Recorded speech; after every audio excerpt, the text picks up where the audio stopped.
now tuned into Somewhere in the Middle with Soonie and Mo. Hey, hey, hey, hey. Hey, hey, hey, hey. Hey, Don on the beat. Hey, I got so many ups. Everywhere I go, I got so many ups. So many ups. I know they plotting against me. I know it's hate, they wanna kill me, but please don't tempt me, cause I got so many glocks. Hey, ain't none of them empty. Jesus said they would hate me too. That's how I know it's envy. I got so many ups. Hey guys, what's up? I know it's just me. Soonie's going to be here in just a second. She was dropping off her kids and she's right down the street from her house. So we will see her in just a moment, but it's not a bad thing. You guys get me for a little bit. So, you know, you guys can deal with it. I'm going to go ahead and play the Big Booty Judy song, and then we're going to get into what topics we're talking about today. Big Judy, big booty Judy. What? Big Judy, big booty Judy. Big booty, big Judy, big booty Judy. Stop, I wanna see you move it. Yeah, big booty Judy, big booty Judy. Got big booty Judy, that's big booty Judy. Got big booty Judy, that's big booty Judy. All right. You got the Big Booty Judy song. Before I get started into going into topics, please make sure you hit the like button, most importantly, because that like button gets our video warmed up in the algorithm. Hit the share button if you've got anybody that you want to share this video with. Get the comment section going. Also, don't forget, if you would like to donate to our Venmo, you can do so by scanning this QRC code. I'm right here. Or as always, you can super chat as well. We love the super chats. We love the support. It's what we do. This is what we do. This is how we make our living. So we really, really appreciate the super chats and the support. Also, you can always buy merch as well. That also supports our channel. But the super chats and the Venmo support me and Soonie specifically. What's up, Amy? What's up, Judy? What's up, Elizabeth? I see Uncle. Oh, he doesn't like when I call him Uncle Ced. I see Cedric in the building. He doesn't like when I call him Uncle Ced because he says it's kind of weird because he thinks I'm hot. So, you know, it is what it is. All right, cool. Okay, so let me tell you guys what we're going to talk about today. We have a ton of stuff to talk about, and we're probably going to be just a little bit shorter on time because Soonie, you know, her kids are out of school right now for the summer. So she's got mom things to do. Okay. She's got mom things to do. Not me. This is like hot girl summer for me. Okay. Well, not really hot girl summer. This is like cougar summer for me, right? Is that what you call it? Cougar summer? All right, guys. So today we are going to be talking about, we're going to give a Carlee Russell update. We have a Carlee Russell update. We have some questions that still need to be answered. Hopefully Ced stays on because maybe he can help us with some of this stuff, but we'll see. We're also going to talk about the mysterious death of Obama's chef, Tarcari Campbell. At first, I promised I was going to stay away from this one. I said, okay, I'm not going to get involved in this. I'm going to try to avoid the conspiracy theory trying to pull me in, but y'all, I couldn't stop. Okay? Because there's just too much weird stuff going on with this situation. Too much weird stuff. I'm over here trying to look up how deep this pond is that he drowned in, y'all. And tell me it's not weird that miraculously, when you go look at the like the city information about the pond, that the one piece of information that is blank is how deep is the pond? Because from what I can tell from all the articles I've read, this pond ain't very deep. Okay, so tell me how somebody can drown in it, especially somebody who's 6 feet tall. Actually, the brother looks like he's about 6'3". Okay, because I saw a video of him swimming in a swimming pool very well, I might add, and he looks 6'3". Okay, but we'll get into that. I also want to get into talking about this Hunter Biden plea deal getting rejected. I thought that was interesting to say the least. I think the Democrats and Hunter Biden probably thought they had this in the bag. But, you know, I'm here for this fair play because, you know, Trump's getting sent to court with his situation. So I think the same should apply across the board, right? We believe in equal justice across the board. You should not be exempt from the rules because you are a Biden or a Trump or whatever the fact may be. You should be subject to the same rules that everybody else is. All right. And then we're going to talk about an interesting clip that Soonie and I saw from the Patrick David show. If you guys watch that podcast, the Patrick David podcast, he interviewed Anthony Weiner. Now, if you guys don't remember who Anthony Weiner is, he was wrapped up in all sorts of scandal with Hillary Clinton and his Weiner. Funny that that's his last name, but you know, he was doing some pretty inappropriate things with minors and showing his private parts on the internet and on text messages. And he said something very interesting on the Patrick David show when he was asked about Hillary. So we're going to talk about that. Then we're going to talk about this comment made. I don't remember who made the comment, but and what this woman does, but her name is Jess Hilarious. I don't know if she's a reality TV star or she's a rapper or whatever, but she made an interesting comment about women owning menstruation and other female things. And we kind of like really liked the clapback that she gave because she didn't say that women didn't, well, she said that women did own it. There was some LGBTQ wannabe woman who said we didn't own it as real women. We didn't own that stuff. So we're going to talk about that. Then we're going to talk about young Miami taking her son to Rolling Loud and doing something that I didn't think she would do after we talked about her last week. And she said her daughter wasn't going to grow up to be no city girl. Well, I guess different rules apply for her son. And, you know, we don't just talk about Black ratchet women on this show. I actually found a story that highlights some white ratchet women in the celebrity sphere. So we're going to talk about that as well, because I thought it was pretty ratchet.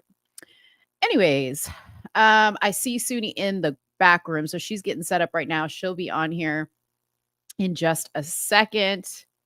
What did Judy say? Judy said not only that, but his board was floating.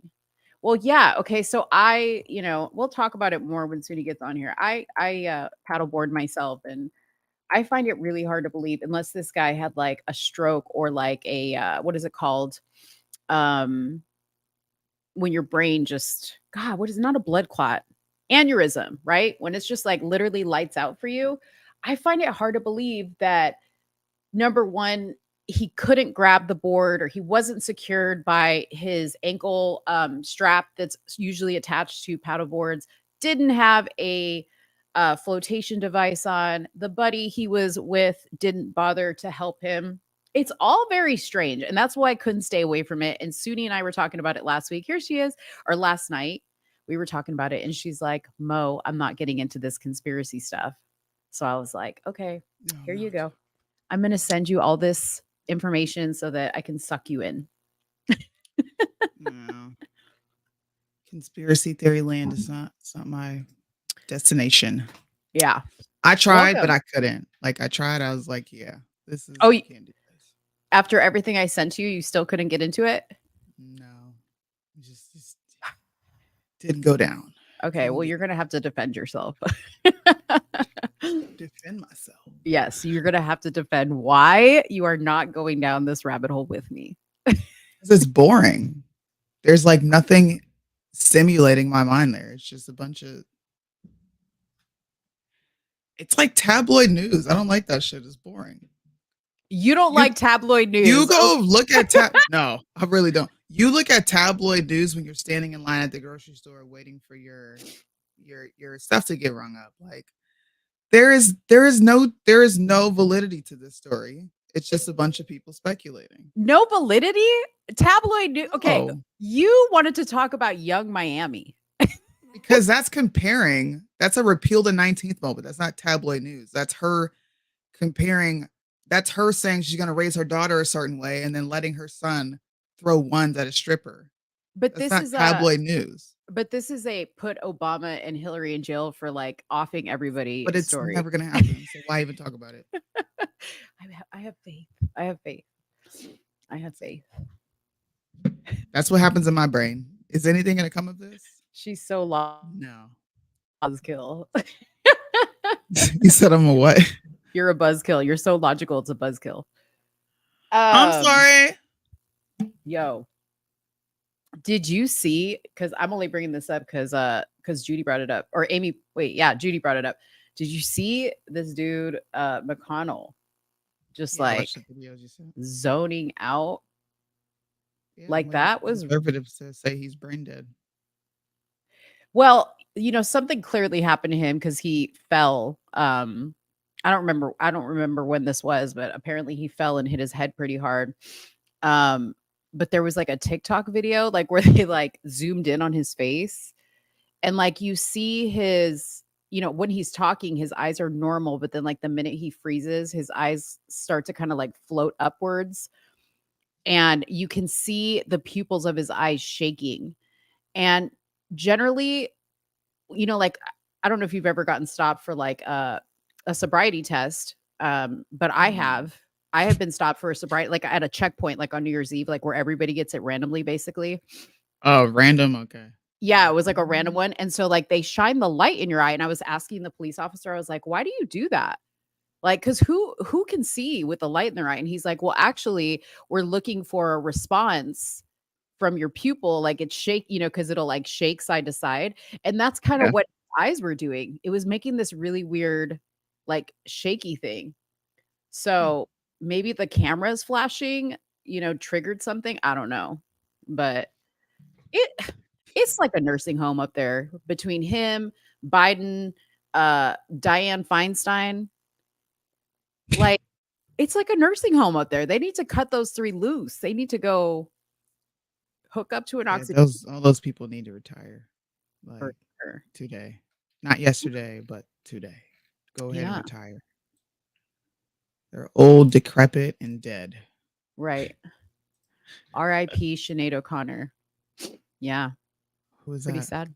Sinead O'Connor, she was like that bald lady that sang that song Nothing Compares to You. Oh. Yeah. Her son committed suicide a year ago, I think. And she said she couldn't live without him. So she ended it. She was a little weird though. She was a little weird. Me too weird. Sounds pretty weird. Yeah. Sounds pretty weird. I can. Yeah. If I do say so myself. Right. Gang. What up, Sergeant Larson? How you doing? Yeah, Sergeant Larson. Sorry, I'm like, my schedule is hectic. Between gymnastics, soccer, trying to do social media, trying to keep my house clean. Women, this is a key point right here. You cannot have it all. Something suffers. And you know what's been suffering? My hair. I have not done my hair. I have not touched my hair. It's been in a permanent bun for like this entire summer. Mm-hmm. I don't even get dressed anymore. What's the point? I know. I think when I'm in those moments, like you said, like when you have so much going on, I think, yeah, like probably my looks are they suffer. Like I won't wash my hair. My husband's like, babe, how come you're not wearing your hair down? And I was like, Kyle, it's humid. He said, oh, I forgot. I knew what he was saying. He's like, girl, right. What you doing? Yeah. Yesterday. That was like a hint. Hint. It really was. Yesterday, he was like, he said, because the kids finished summer school. He's like, I'm really proud of you. Good job. Like, good job. You bodied it. And he was like, yeah. You feel accomplished, don't you? Because yesterday, I was just done. I was ready to go to bed.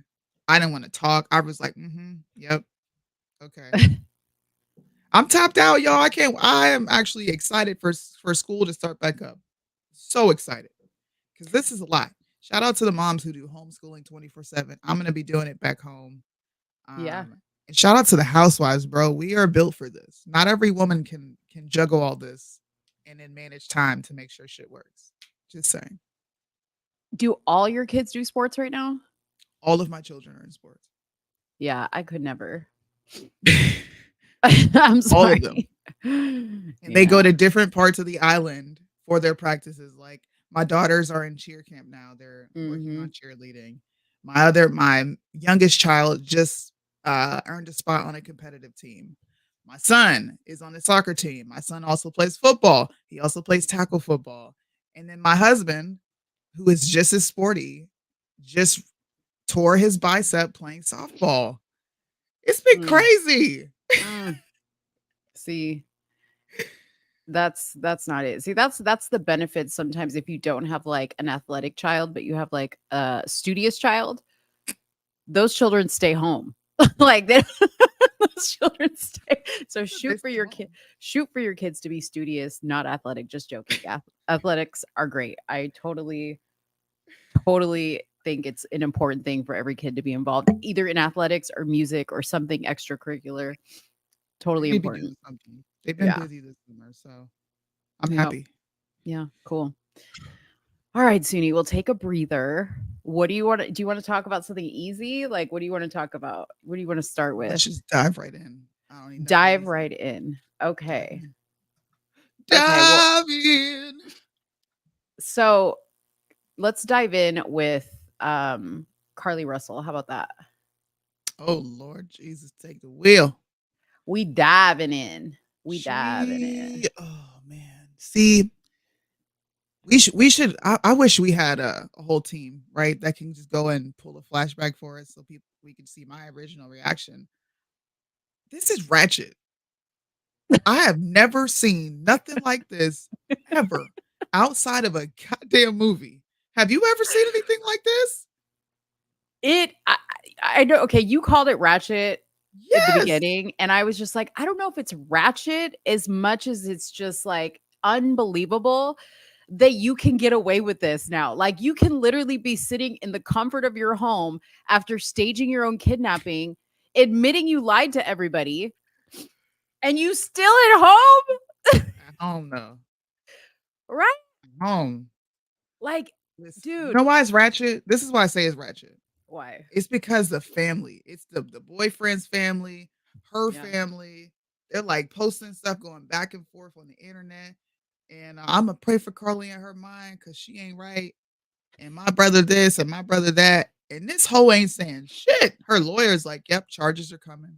Now her family, her mama ain't came. You said your daughter was kidnapped. This is ratchet. I don't care what nobody say. This is some ratchet niggatry. That's what that is. You know what? So now she has 2 lawyers. Okay.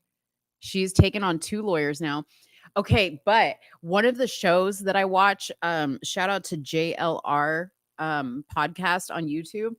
So he is going hard in Alabama right now, like talking to neighbors, like walking the back areas of the woods, trying to figure out where he is now even proposed the theory that because Carlee Russell's mom was a real estate agent and Carlee may have had access to the codes, to get into like doors and stuff like that, that maybe she stole her mom's, codes to get into doors because there's all these new developments in that area where she basically fled and hid.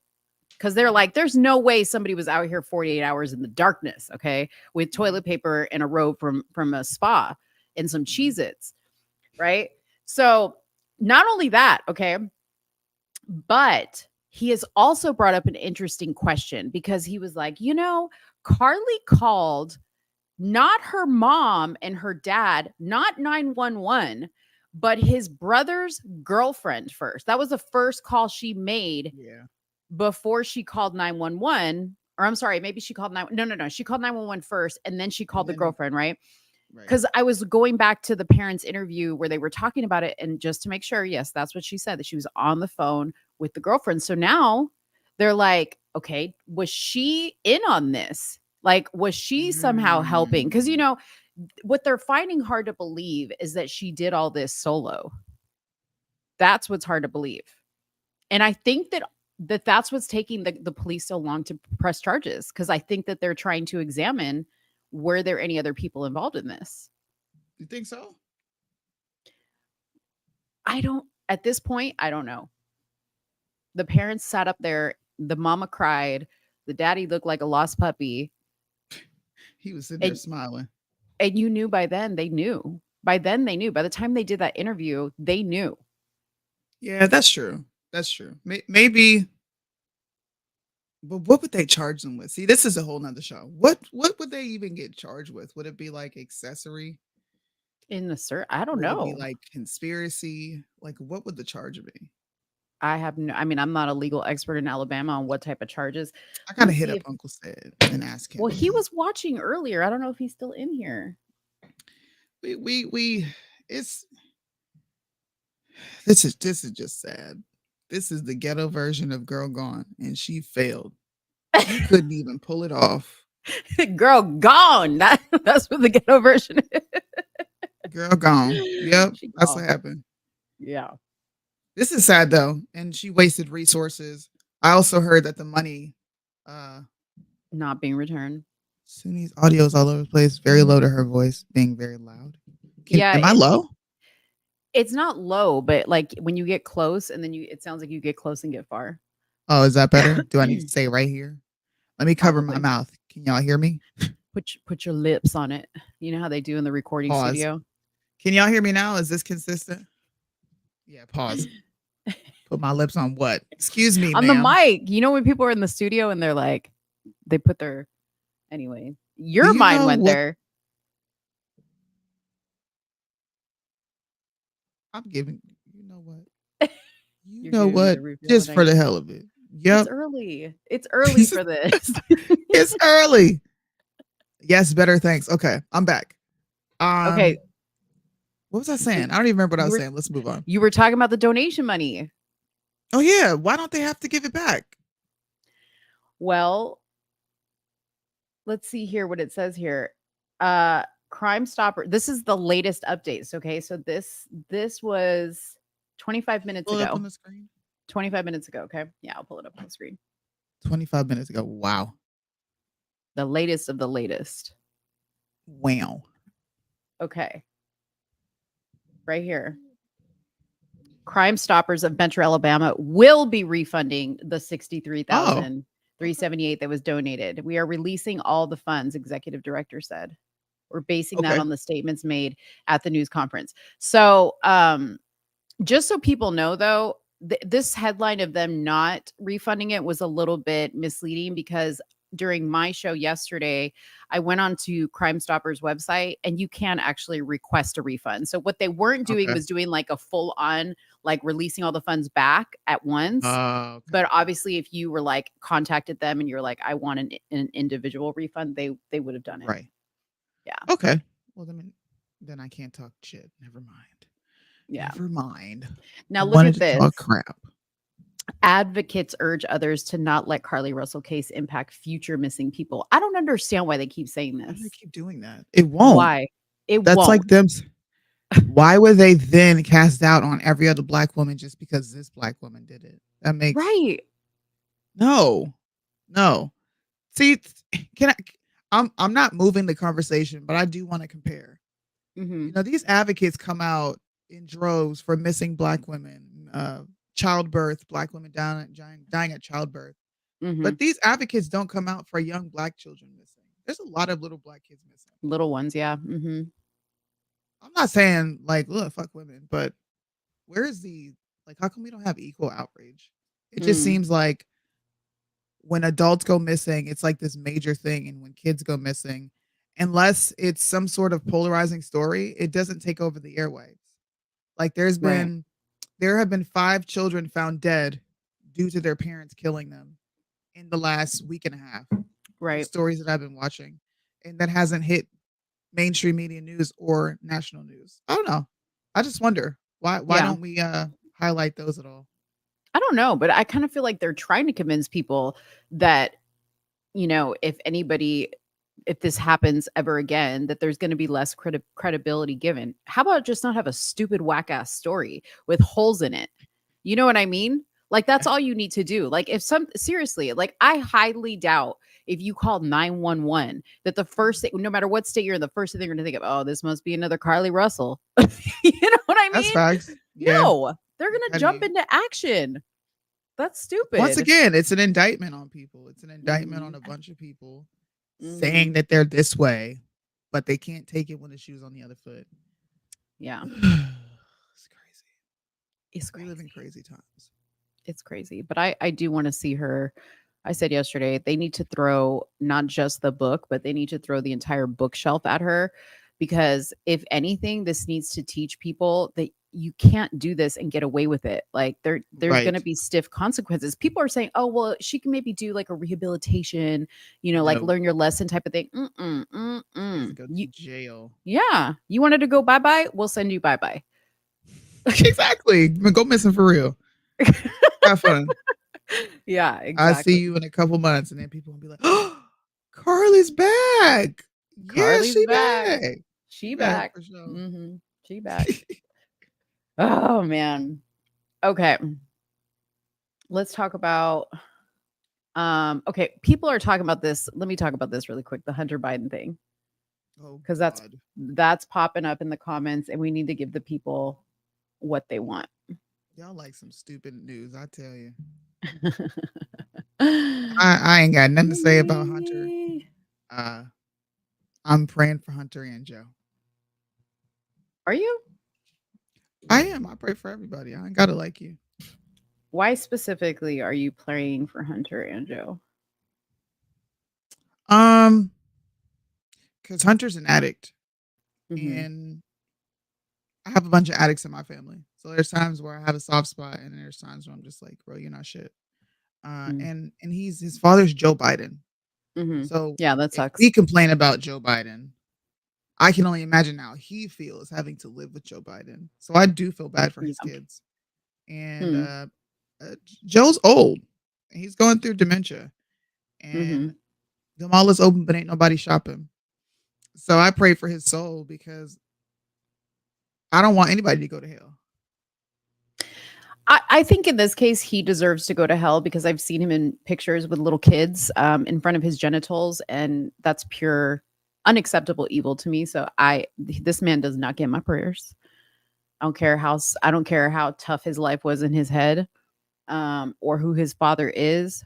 When I see you in a bed naked with little kids, gloves off. Yeah, for I me. didn't look at that. So Yeah, I found it odd that people even looked at the contents of that desktop or that laptop. And I people were did. sharing it. Yeah. That's distributing child porn. So I didn't Yeah. look at it. I did look at it, and it was really disturbing. Now they were blurred out images, but you could see that it was clearly a child, and it was just ridiculous. All right. So, as the story states, the judge declines to approve Hunter Biden's plea deal for now. That is the key word here, for now, because this could very well come back. So, he made it clear that the judge, who is a Trump-appointed judge, made it clear that she viewed the deal between the president's son and federal prosecutors an outside of the norm case. Hunter Biden's plea deal hit a roadblock during an unexpected contentious federal court hearing Wednesday as prosecutors and his attorneys disagreed about the scope of the agreement, and the judge then balked at approving the deal. Tensions grew, and after pressing both sides for details about the plea deal, U.S. District Judge Marilyn Noriega adjourned the hearing so that the two sides could refine and clarify the agreement. So she adjourned it without making a decision, really. So, she's allowing them to go back and fix it, right? And come back with something else. So, under which Biden had planned to plead guilty to 2 misdemeanor tax offenses and likely avoid punishment on a felony gun charge. So, I believe that was the gun that he obtained by lying and falsifying information on his gun application. Basically, he was on drugs, and you're not supposed to be on drugs when you fill out a gun application. It was a 3-hour hearing. Biden wound up pleading not guilty to all 3 charges, and the judge postponed further proceedings, likely for another month or more. Either way, I think he's going to go to court, just like Trump is going to court. I think that needs to happen because what went down with this, and it's funny that he's got the charges that he has. Meanwhile, they gave Trump literally a charge for every little mistake he did in one actual offense, right?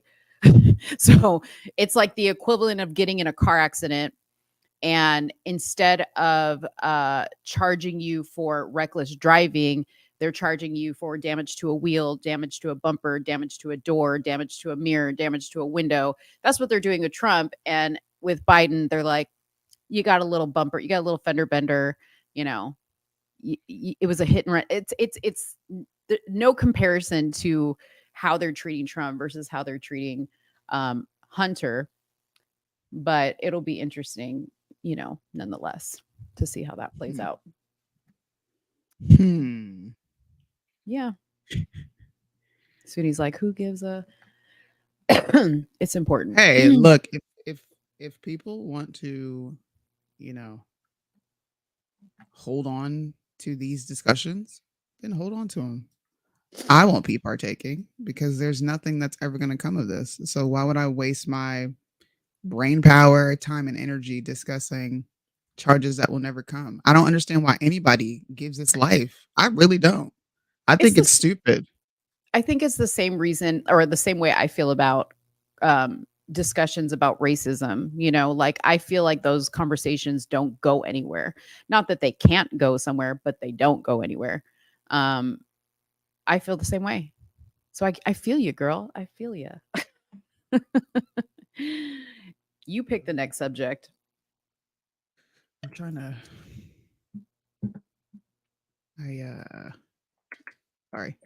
Or I had this clip pulled up of Anthony Weiner versus oh yeah, Patrick Bet Davis, but I can't find it. So it's okay.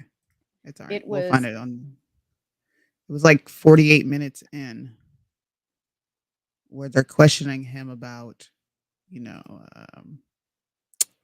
his. Okay, here it is. I found it. So Anthony Weiner went on Valuetainment, which is Patrick Bet Davis. I don't know if you guys watch him. He's got an awesome platform on YouTube. And he did an interview with him. And this is probably the most disgusting, disturbing interview that I have ever saw. I'm just going to play a few parts of it. I'm not going to say anything. I want people to hear who's free and who still has a bit of influence to even be on this fucking show. I'm glad he did the show because it exposes how disgusting this country really is when it comes to perverted adults and children. Then we put the New York Times in a much more nuanced explanation, and nuance is where I think we should live. These are complicated things. What nuance? What nuance? They quoted something. We put you bring the clip back up because English is my fifth language, but I just want to read this again to make it very clear. This can't be good radio, but go ahead. Yeah, this can't be a radio station that most of your listeners are a week away from dying. So I don't know how many people are listening to they're all wow. Respect them and honor them. It's your show. I gotta pause this because I don't need you coming over here trying to get some money from me. I'm just using it for a clip. I respect them and honor. Wrap this up. I am not dismissive of people when they're old. You know what? When Rap told me, Pat, Anthony Weiner agreed to do this podcast, I said, okay.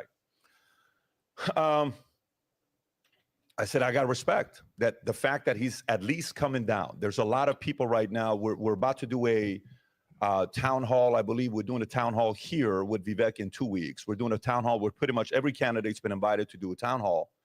And audience will be able to ask questions. I respect anybody that's willing to go and sit down. For example, Newsom went to Hannity and sat down with Hannity. Okay. I've been on Hannity a ton. Yeah, you got DeSantis, which, by the way, was very interesting. Your last interview with him a year ago when he asked you a question, how much has changed with you? And have you changed all the stuff in your life? And your answer was, listen to the shit. I think so. It's the audience decision to judge. That was kind of a weird answer when you said that. Well, if you want to, first of all, instead of characterizing it, you want me to play it for you? If you want to play it, if you want to play it, go ahead and play it. Let's play it and let's react. I'm not.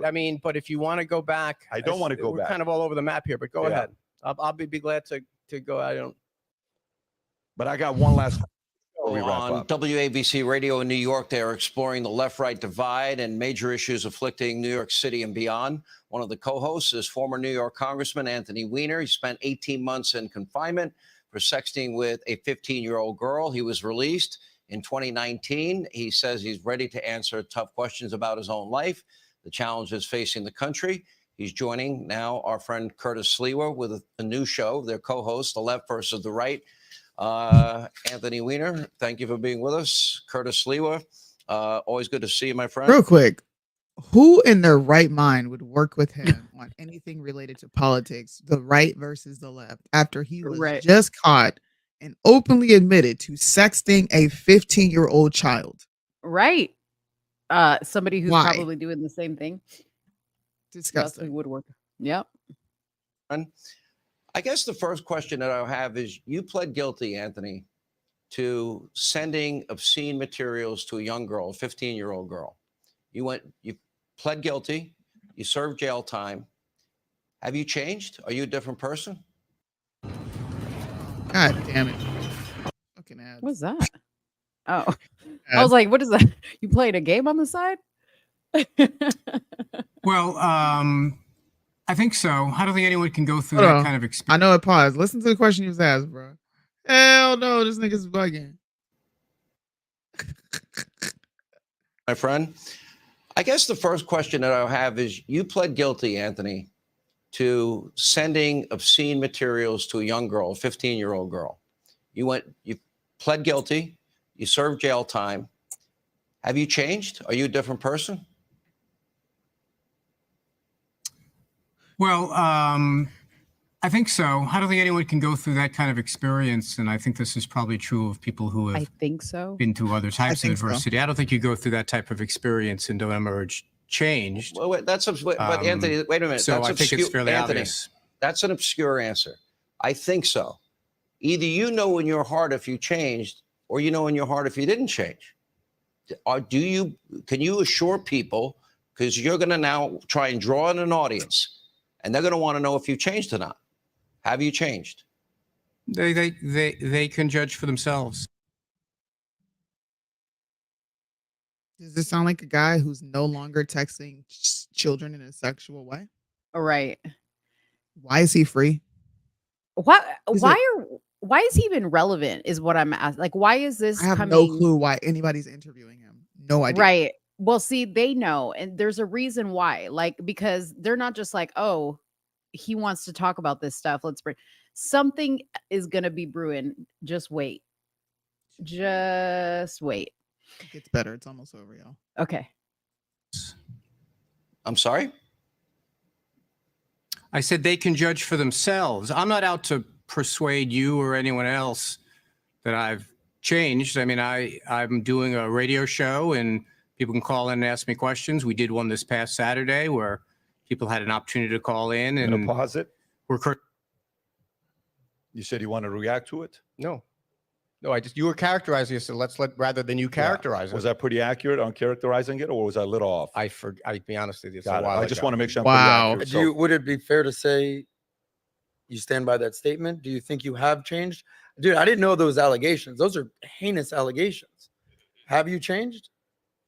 Well, we have a nuanced relationship with the notion of change in addiction, that we believe that you don't stop being an addict, that every day you've got to take your medicine. It's no different than being an epileptic, that once you know you have the disease, you've got to take your medication. I'm not going to play anymore because he's making excuses for being a pedophile. A disease? It's not a disease. And don't ever characterize that shit as disease. Here's what he's conflating, right? So in addition to the 15-year-old that he was sending pictures of his dick to, he was also posing online as a guy named Carlos Danger, and he was sending explicit photos to women who are 22, 21 on Twitter as well. So he's basically trying to write this off as he has a sex addiction, like an adult sex addiction. That's totally different from you are interested in little kids, my friend. Totally different. Absolutely. You can't even say if you changed or not. That's insane. Flat out. If I were to ask someone, are you changed? Absolutely. I'm still dealing with this, but I have changed and I was wrong for what I did. Yeah. You're sit there quiet. He's dismissive. It's just like, why are you asking me this? How many times do I have to go through this? For the rest of your natural born life, bitch, you went after a child. Mm-hmm. Why do these people think just because they serve their time? This is not a regular crime. This is not you stealing. This is not you, in some cases, self-defense murder. You sexted a 15-year-old child and sent them your schlong. Mm-hmm. And you did it multiple times, bro. You don't ever get to live that down. He didn't even do serious time. These people never do. he did 3 years, I think, if that, 2 years maybe in prison, and then he did 3 months in a halfway house, and all he had to do was register as a sex offender. This goes to show you that it's not about your race, bro. It's socioeconomic status. It's who you know, and it's how much money you have. Mm. I was screaming at the phone. I was like, "You nasty bleep, bleep, bleep, bleep." My husband was laughing at me. I'm like, "Yo, this is disgusting, dude. How are you free? Yeah. Why hasn't anyone killed you yet?" And yes, I said it. Why is this man not dead?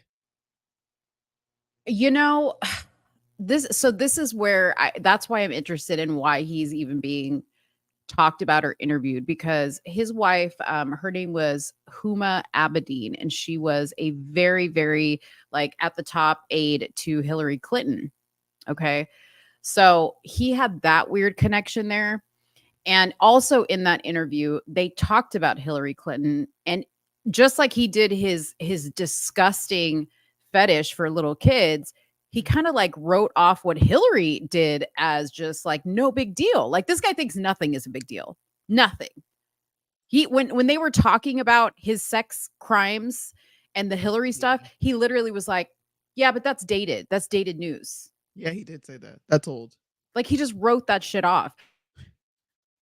Being put out there, and he has no choice but to say this shit, because number one, they are pushing pedophilia like hotcakes, okay, on people and making all that shit seem normal, right? So what a great time to send a pedophile out onto Fox News and onto major platforms, okay, and just sit here and go, no big deal. Like you can get better, you can get, you can be reformed.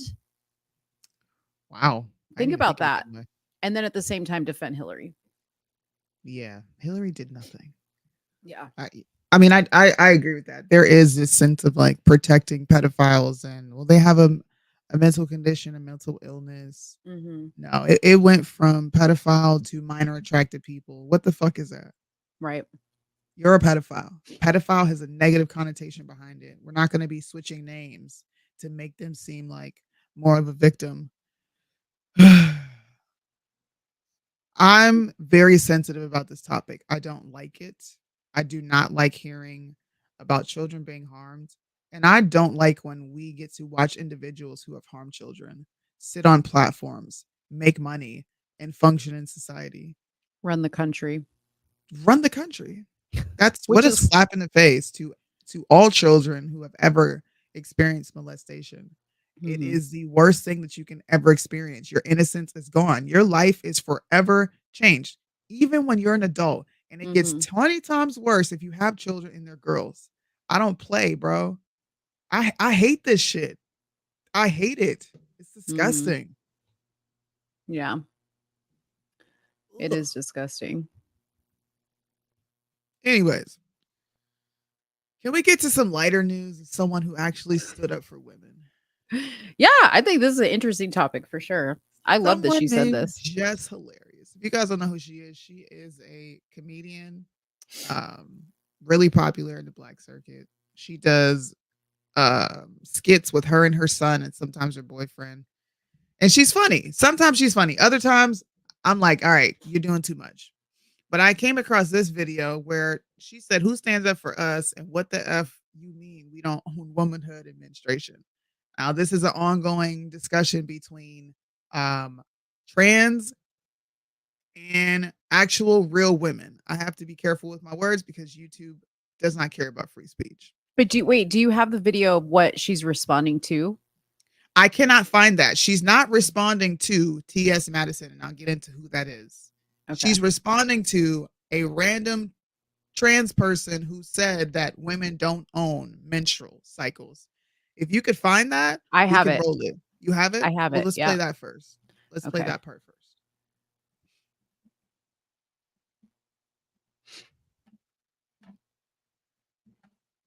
There we go. Oops.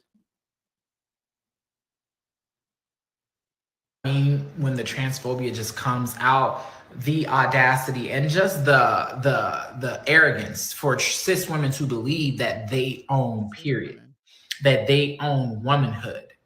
You don't. Yeah. Okay, you don't own periods. You don't own womanhood. You experience both, and both are different for every person. But as a cis woman, it doesn't belong to you. So you can't gatekeep it. Like, hello? This is what I mean.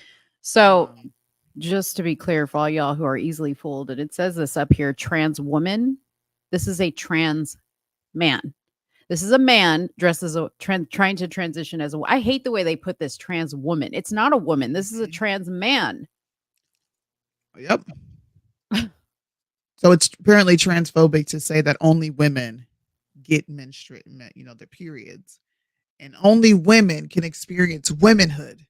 Now, this sent me through the motherfucking roof so hard that I went live 3 times that one day, and I battled people in Discord for the hell of it, because feminism and feminists suck.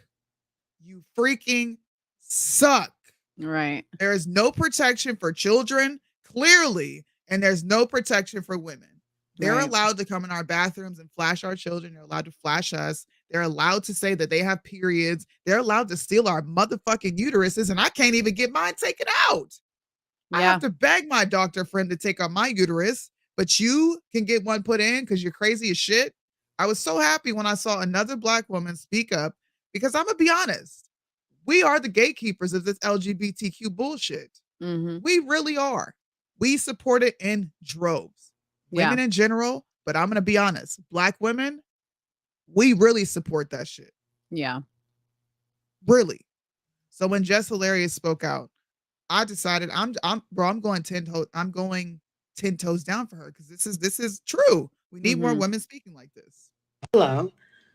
Who the fuck is gonna stand up for us? Who the fuck stands up for us? And us, I mean women, real women, biological women, women who were born with all the parts that you guys wish that you were. When does the delusion stop? What is the difference between you and someone who has been diagnosed to be mentally insane? What's the only difference is you don't have a straitjacket on. Stop talking out your fucking ass. Wake up. How are you projecting your anger on real women? Because we are the gatekeepers. We are the gatekeepers for periods. We the only one that fucking bleed, honey. We the only ones that can give birth. We make y'all people. We make y'all. Y'all come from us. You can't be us. You will never. You're chasing something you'll never, ever get. You'll never be that. Why is she being attacked? Why? She stated a fucking fact. And what are the attackers saying to her? So the attackers are calling her transphobic. There are so many real women, and I'll pull it up. There are so many real women, in quotations, as if we're not women. And by the way, this is a transsexual right here on the screen. There's so many real women that get mistaken for transgender women. And that's where a lot of the anger comes from. I do hope they take a good look at how transphobia affects us all. Now, this part of the argument is being brought in because Jess Hilarious was mistaken for a transgender, and she told the story on a podcast. So it's not, she wasn't even responding to T.S. Madison. She was responding to the weirdo who said that we don't own periods, which we do. So why T.S. Madison felt the need to come out is just beyond me. Right. She's disappointed because how can you speak this way about trans people when you get mistaken for one? Because women are tired, bro. The women who aren't feminists, the women who don't walk around with this woe is me attitude and literally just function in society and mind our own business, we are now being attacked for saying a literal truth. You don't bleed. Right. And what real woman period? What real woman is fighting over periods? Baby, you can have them. Okay. This is how I know. This is how I know you're not a woman, when you fighting to own them. Okay. Because I would I had to have a whole uterus taken out just to be rid of it. Okay. Just to be rid of it. And not that I don't love the fact that my body can create life, but listen, I had my children, those days are gone. I was blessed enough to be able to provide a home for a beautiful baby. But I was done with it. Okay. I didn't need it anymore. So you could take the uterus, take the periods. I'm done with it. If you're sitting here wanting that shit, something's wrong with you. Teresa, thank you so much for the $20 super chat. We appreciate you so much. Listen, man, this is crazy. So, of course, women are coming into the comment section being like, first of all, respectfully, I'm going to have to disagree. She wasn't talking about being mistaken for a man. This is once again, these weirdos feeling they need their 15 minutes of fame to constantly talk about being a goddamn victim. You're not a victim. You made the choice to attach titties to yourself and walk around like a weirdo. Yeah. So this woman is saying she's not talking about being mistaken for a man. She's talking about that man saying that women don't own their periods. That is honestly just crazy because we most certainly do. And T.S. Madison says, I'm speaking of her always having a tone towards transgender women. And she's admitted to being mistaken for one on many occasions. What does that have to do with women being the only sex, gender, identity, whatever the fuck you want to call it? We are the only ones that bleed. Right. That is a fact. It is biology. Why are we arguing about this? Why are y'all going after Jess Hilarious for saying the truth? The truth. It's the truth. You don't bleed. You know what else? Okay. Why is it trans men are the ones causing all these problems and like acting this way? But do you see any like butch chicks, or I really don't see a whole lot of trans women, right? Like women trying to be men and like trying to be out there and trying to be seen. You know what I mean? Like, do you hear them talking about we need to own boners and we need to, I mean, what else do men get? Do we need to own standing up and peeing? I mean, I guess maybe guys don't have much to provide. But they're not trying to own it. They're not trying to own anything that guys do. It's always these men trying to attack biological women. Now, this is T.S. Madison. This right here, guys, is a trans man. This is a man. So scary. It's not a woman. It's a man. I would never know. That's scary. He openly states, I got titties at the top and dick at the bottom. He brags about this. This guy is a porn star. Okay? Just is just hilarious. Now, let's be honest. Are we ready to be super honest? Women are going to get mad at me, but it is what it is. When you put on pounds of makeup and you put on a wig that is out of this world and you throw on them eyelashes, you can't be mad if a man don't know. You're not even in your natural state for them to be able to determine what the fuck you are. In 2023, women need to understand, because we have these people who exist that want to look like us, we are going to be mistaken, especially when you put on that much freaking makeup. Yeah. That is a lot of makeup. Jess Hilarious, look at her. Where are your eyeballs? Right. Where are they? You know what's weird is like in the makeup community, they actually call this a natural makeup look because they're not like using crazy. But here's the thing, like, because makeup is so amazing, okay? You cannot tell. I can tell because I'm into makeup. And P.S., I have a full face of makeup on right now, you guys. A full face. And I can tell you she's probably got triple, quadruple the times amount of makeup I have on my face on her face. That is a thick face of makeup right there. And when you see, like Soonie said, the eyelashes looking like nobody's eyelashes look like that.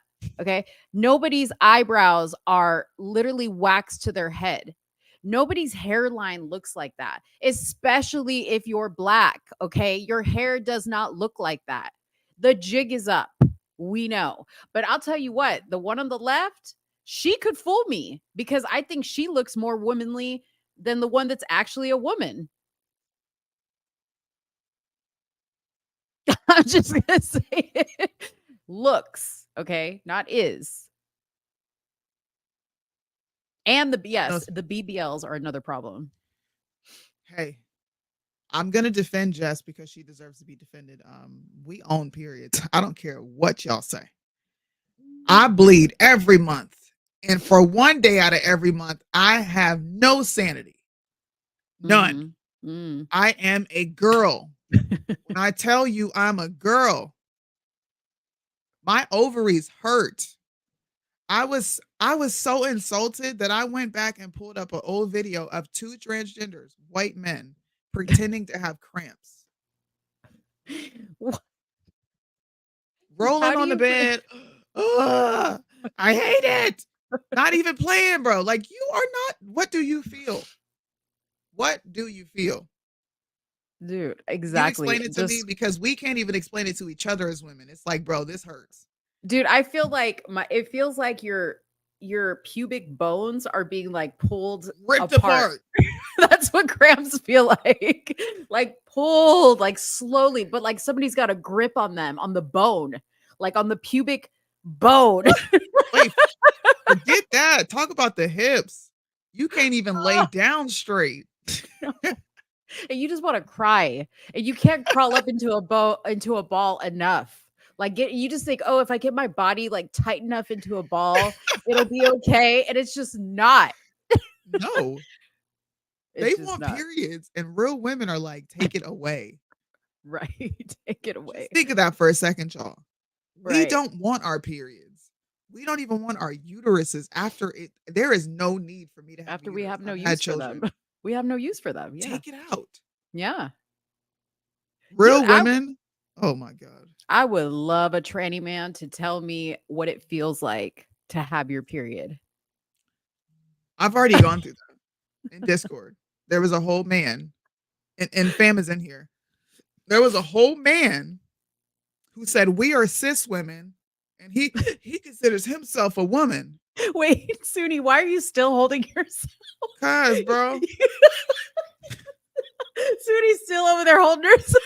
She's like, I'm rocking, I know. Because this is very stressful, dude. she's It having really like flashbacks. Soonie's having like flashback cramp pain. She's like, oh God. Yeah, dude, that's how bad they are. That you just still want to keep holding yourself. It's disrespectful. I'm tired. I'm so tired of these men. I'm so tired of men in this country. I'm tired of the ones who want to be us, and I'm tired of the ones who constantly fight us. I'm tired of the ones who generalize. I'm tired of the weak ones. Like, can the real men please stand up? Please. Please, we will celebrate you over here. We will celebrate. We celebrate real men over here. I love a real man. You know that. Give me a toxic man. A toxic man. A toxic manly man.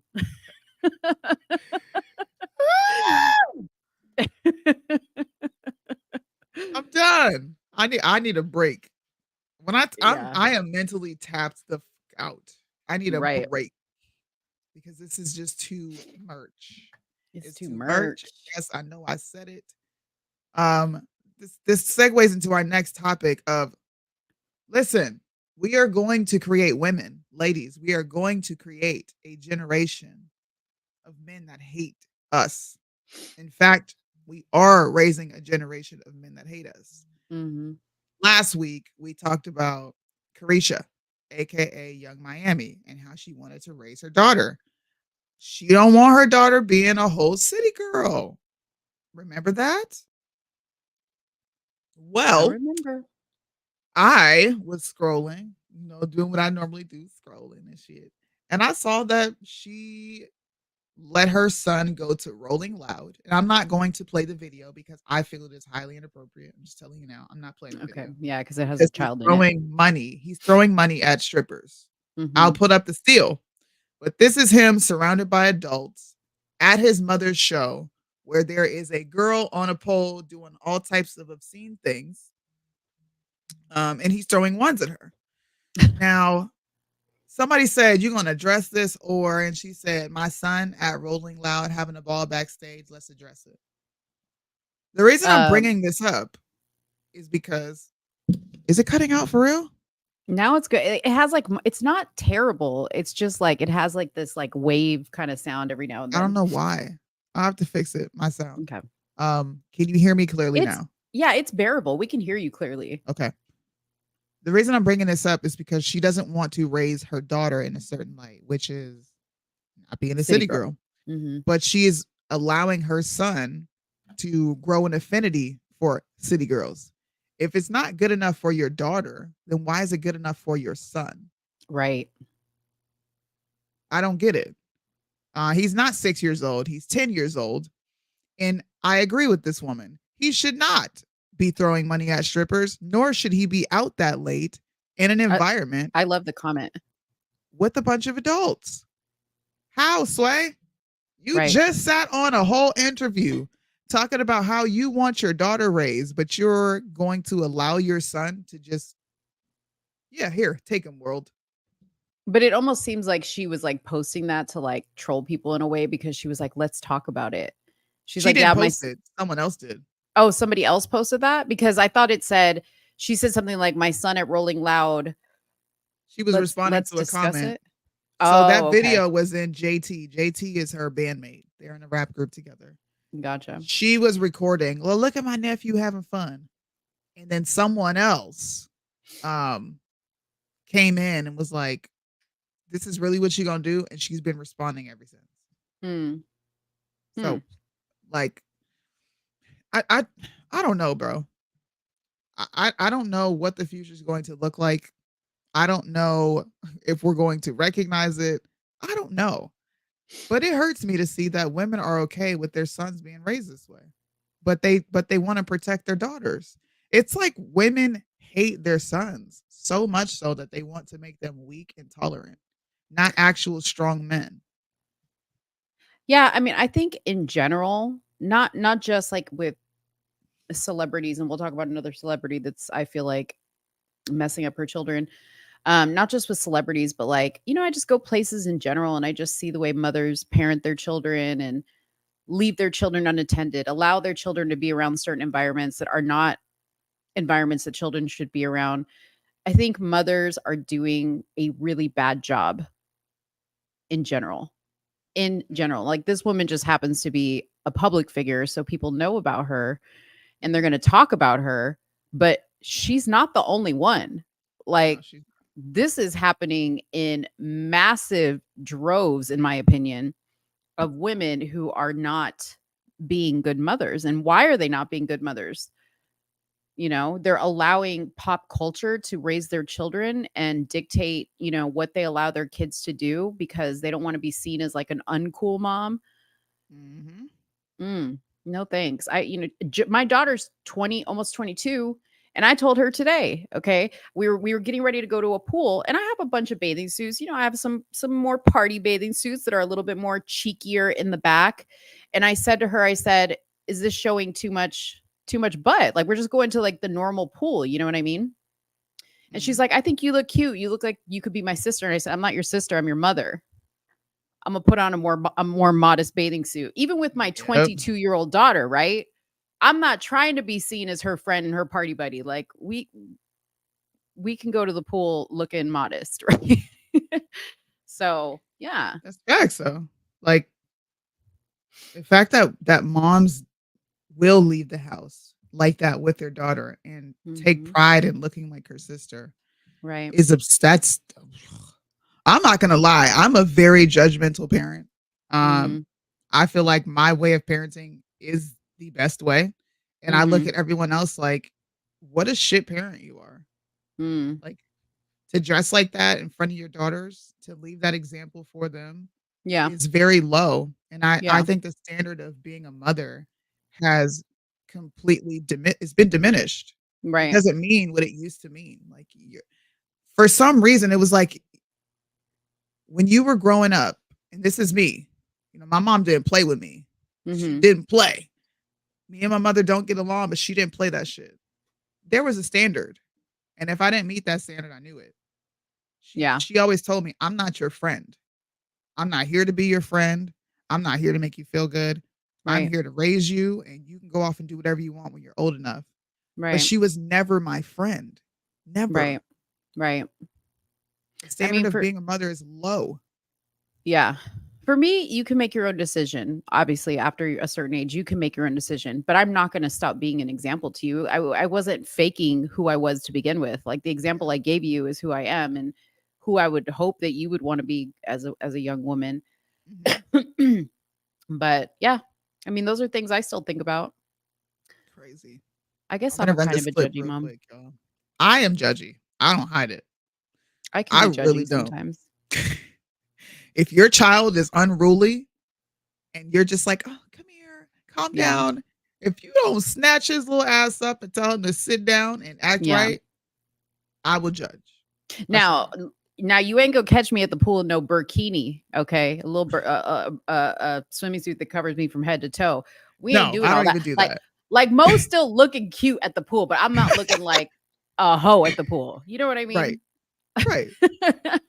Here's the actual clip so you guys can see exactly what I'm talking about. This is her talking about her daughter. I'm really a whore. Like I'm with a W. Like I'm a whore. What if Summer comes to you as pretty as she is and says, Mom, I want to be a city girl? She ain't gonna be no city girl. Summer ain't allowed to be no city girl? I want her raised totally different. Like I really want her to just be like, like level-headed, a school girl. I kind of was raised different, so I don't want to raise her up how I was raised. So, I'm a city girl. Ain't nothing wrong with it, but I don't want that for my daughter. Parents, I'm a city girl and ain't nothing wrong with it, but I don't want that for my daughter. But I'm gonna let my son go to Rolling Loud with strippers in the building and throw ones so that he can grow up to want a fucking city girl like his mom, who openly admitted to being a whore. Next on the docket. I don't know what else we need to talk about. Repeal the 19th. I'm going to keep giving examples of how shitty women are in this country until people wake up. I know it's trendy to critique women, but I've been doing it for a minute. I'm an OG in this, bro. Y'all are trash. Quality of women today is in the goddamn trash. You're trash.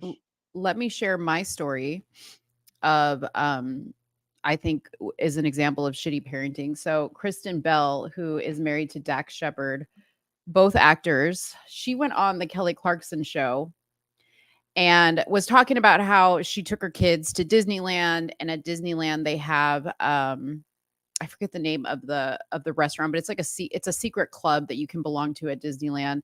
And she's like, "Oh yeah, it's the only place where you can order alcohol in Disneyland because you can't get alcohol anywhere in Disneyland." Which surprises me, right? Because Disneyland will push pedophilia and sexuality onto your children all day, but God forbid you drink at Disneyland. So anyways, so she says to Kelly Clarkson that her daughters see her and her husband, drinking a beer at home. So when they go to restaurants, they order non-alcoholic beers. And her daughters are 8 and 9 years old. And I was just like, this is not okay. Wow. That's not okay. And it was funny, like the dynamic, right? You're watching that interview versus like you're watching the Hollywood Unlocked interview, how they talk about it versus how Kelly Clarkson's interviewing Kristen Bell. And she's like, that's so cute. Oh my gosh, that's so cute. I hate to bring up like the race comparison, but there is a very distinct way you see Black women get interviewed versus white women getting interviewed when it comes to talking about these types of things. Like what they say get in her case got written off completely as a joke. Now it's a headline. Exactly. It's a headline, but when you go and watch the interview, if you would have seen the interview and not read the headline, you wouldn't even have been really shocked by it because you would have gone along with the laughter and the, oh, ha, ha, ha, she's, she's kind of semi-joking. She's not really pushing drinking on her children, but that's not okay. That's not okay, especially since her husband, Dax Shepard, is a recovering addict.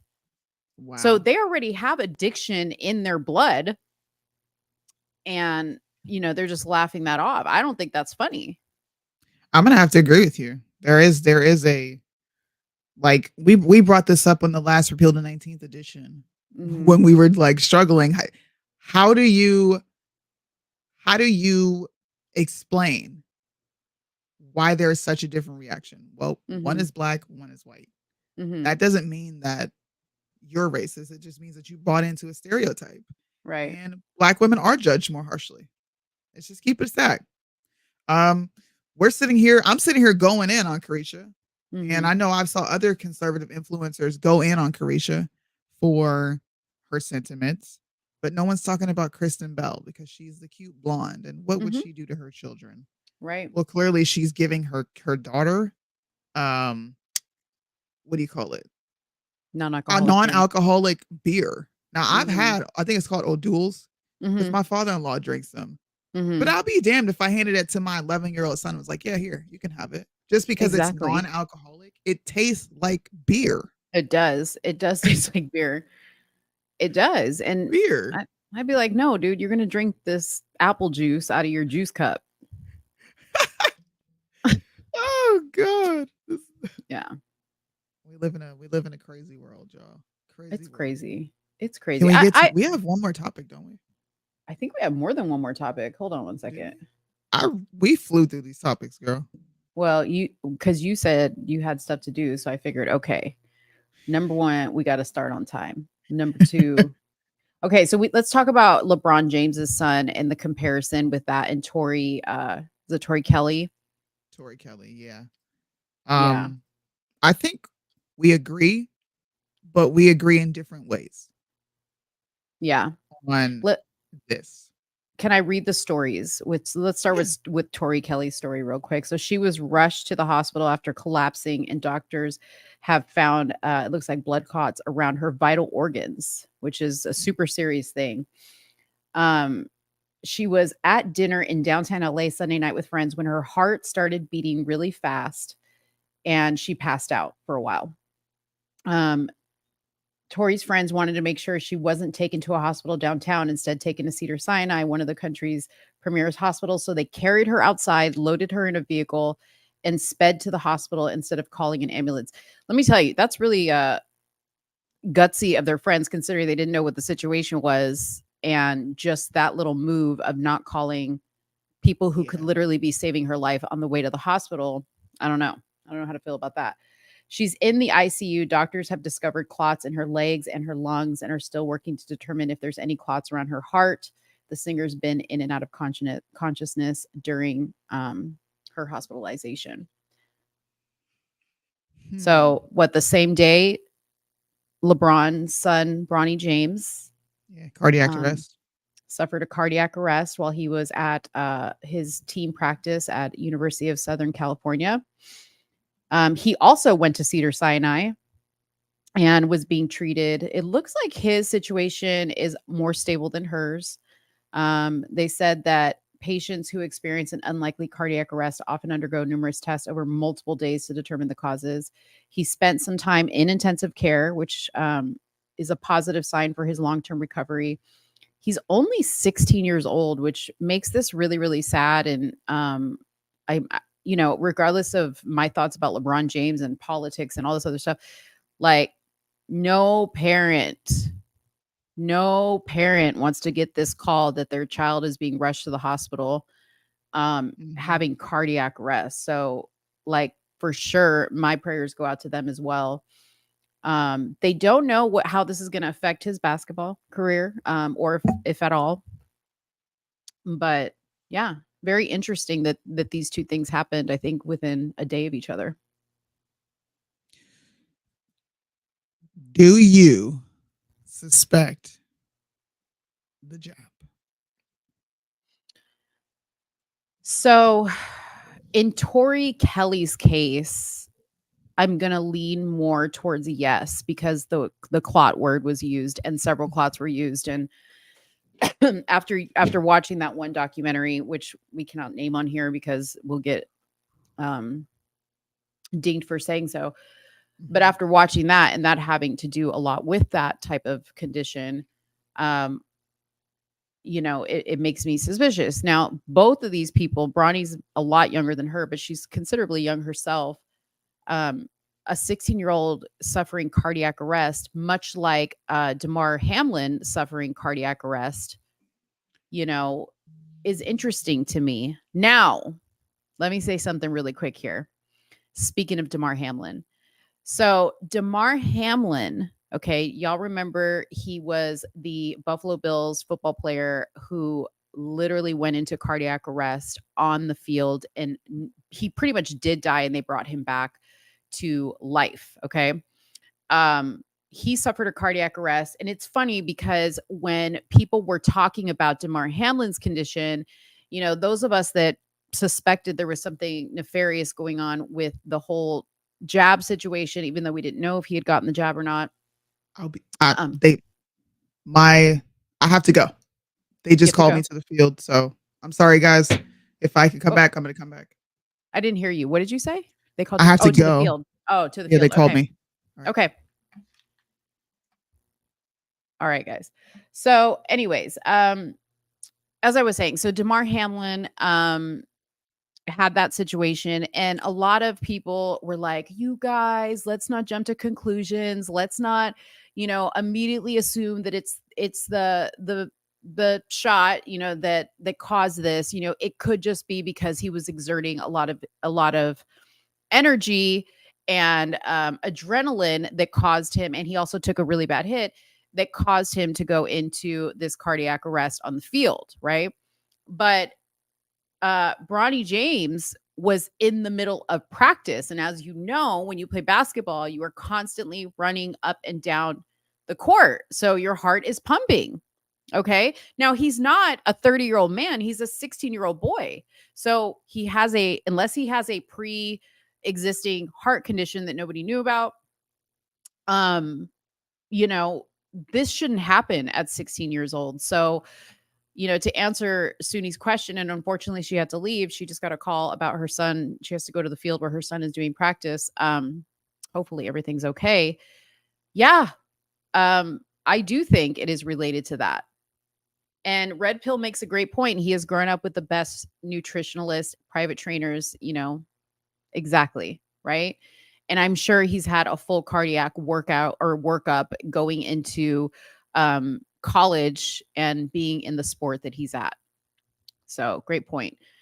We know blood clots and myocarditis are both associated with it. Yes, we found that out during Damar Hamlin's situation. Kids don't have cardiac arrest. Exactly. Now, again, I want to preface this. We are not medical experts. I'm not giving medical advice. I'm saying this all to protect the channel and myself, because if YouTube tries to come after us for misinformation, we are not giving any solid medical advice. This is solely our opinion. Okay. So, Soonie, and I'm going to speak for her roughly because we had a conversation about this yesterday, but she's very much annoyed with everybody saying, well, every time something happens like this, or if somebody close like to the Clintons or somebody dies, it's the Clintons killed them, or if it's not the Clintons, it's COVID, or now it's the shot. So now that COVID has gone away, now everything is, well, they got the vaccine, this is what's causing it theory, right? Soonie's a little bit annoyed with that. And I told her, I said, listen, I get what you're saying. That you're right. Nobody can just have a medical issue these days without it being related to those things.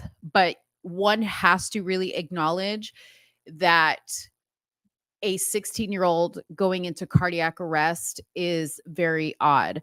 A professional football player who takes hits for a living, nearly dying on the field from a hit that looked like a pretty routine tackle seems odd. A young, seemingly healthy woman with all these blood clots in her body seems odd, right? And you just keep adding them up, and one has to say, something doesn't smell right here. Okay. Now the question is, and I was watching Officer Tatum yesterday, and shout out to him for saying this because he made a video on this as well, is he said, the question is LeBron going to say something? LeBron has a really big voice. Can he say something is the next question. Can he say something? Is he at liberty to actually speak up and say something isn't right here? Okay. We have had too many young athletes drop dead, have cardiac issues ever since this, came on the scene. So is he going to use his platform and use this situation with his son to finally say something ain't right? Now, I may not like LeBron. I may think some of the stuff he says is stupid, but he's not stupid. He's clearly smart enough to navigate himself into a very successful career. He seems like he is an excellent father, right, to his children. So I'm not going to take that away from him. Is he going to speak up is the question. That is the question I have. All right, let's see here. Holly says, we have to stop this BS. We know what these vaccines are causing. Sure, it's getting old, but that doesn't make it not true. I agree with you. I think we're on the same page. JC, you don't think he'll say anything? I personally don't think he's going to say anything either. And I apologize, you guys. I want to look right at you in the camera, but this ring light is blinding me. So I'm going to look over to the right as if Soonie were here. But yeah, I agree. I don't think he's going to say anything. And if he does, it's really going to surprise me. But you know, like how many more deaths have to happen, or, you know, scenarios like this have to happen until we do something. So we'll continue to provide. Look at us, Mo. We'll continue to provide an update on those two people so that we can keep up with that. And again, prayers to LeBron James, his son Bronny, and his family that's probably worried sick about him. And also to Tori Kelly as well. Okay. So it must have been just fate that Soonie dropped off because she knew I was going to talk about this Tarcari Campbell situation, and she's not interested in it. But shout out in the comments box if you guys are here for the Tarcari Campbell conspiracy theories, for the tea, for the story. Please drop a 1 in the chat if you're here for this story, like I am, because I am fully breasted. I'm fully vested. Is it LeBron James Jr. or is it Bronny James? I've always heard him referred to as Bronny, but I'm sure he's LeBron Jr. Obviously, I think maybe Bronny is short for LeBron, but Bronny's cute. I think that's a really cute name. You forgot who that is. Tarcari Campbell is the chef, the personal private chef of Michelle and Barack Obama. I knew Red Pill would be here for it. They took him out. Okay. Yes. Who is that? I'm here for the conspiracy theory. Okay. So if you guys don't know this story, I will tell you all about it. Okay. So Tarcari Campbell was the private chef of Michelle and Barack Obama. I'm going to pull up a picture here for you guys to see. And he actually worked as a sous chef at the White House during their term. And coincidentally, the chef that President Trump had, which was this really big, buff black dude, this guy Tarcari worked under the lead chef, the big buff dude. Okay, so he was his sous chef. I believe this young man was 45 years old. I say young man, but he was 45 years old, and he drowned in a pond. Okay, he drowned in a pond on the property that Michelle and Barack Obama call their vacation home in Martha's Vineyard. Now, mind you, this is a $12 million vacation home. It's a gigantic property. Let me pull up the property photos here really quick. Let me just stop sharing this. I want to show you guys the property photo so you can see this as well. Listen, now that Soonie's not here, I can give you the full story. Okay. Michelle, let me just see if I can pull it up on this thing here, because they got all kinds of photos, y'all. They got all kinds of photos. Okay. Tarcari Campbell, Martha's Vineyard. See, now that Soonie's here, we can act up. We can have all the fun we want.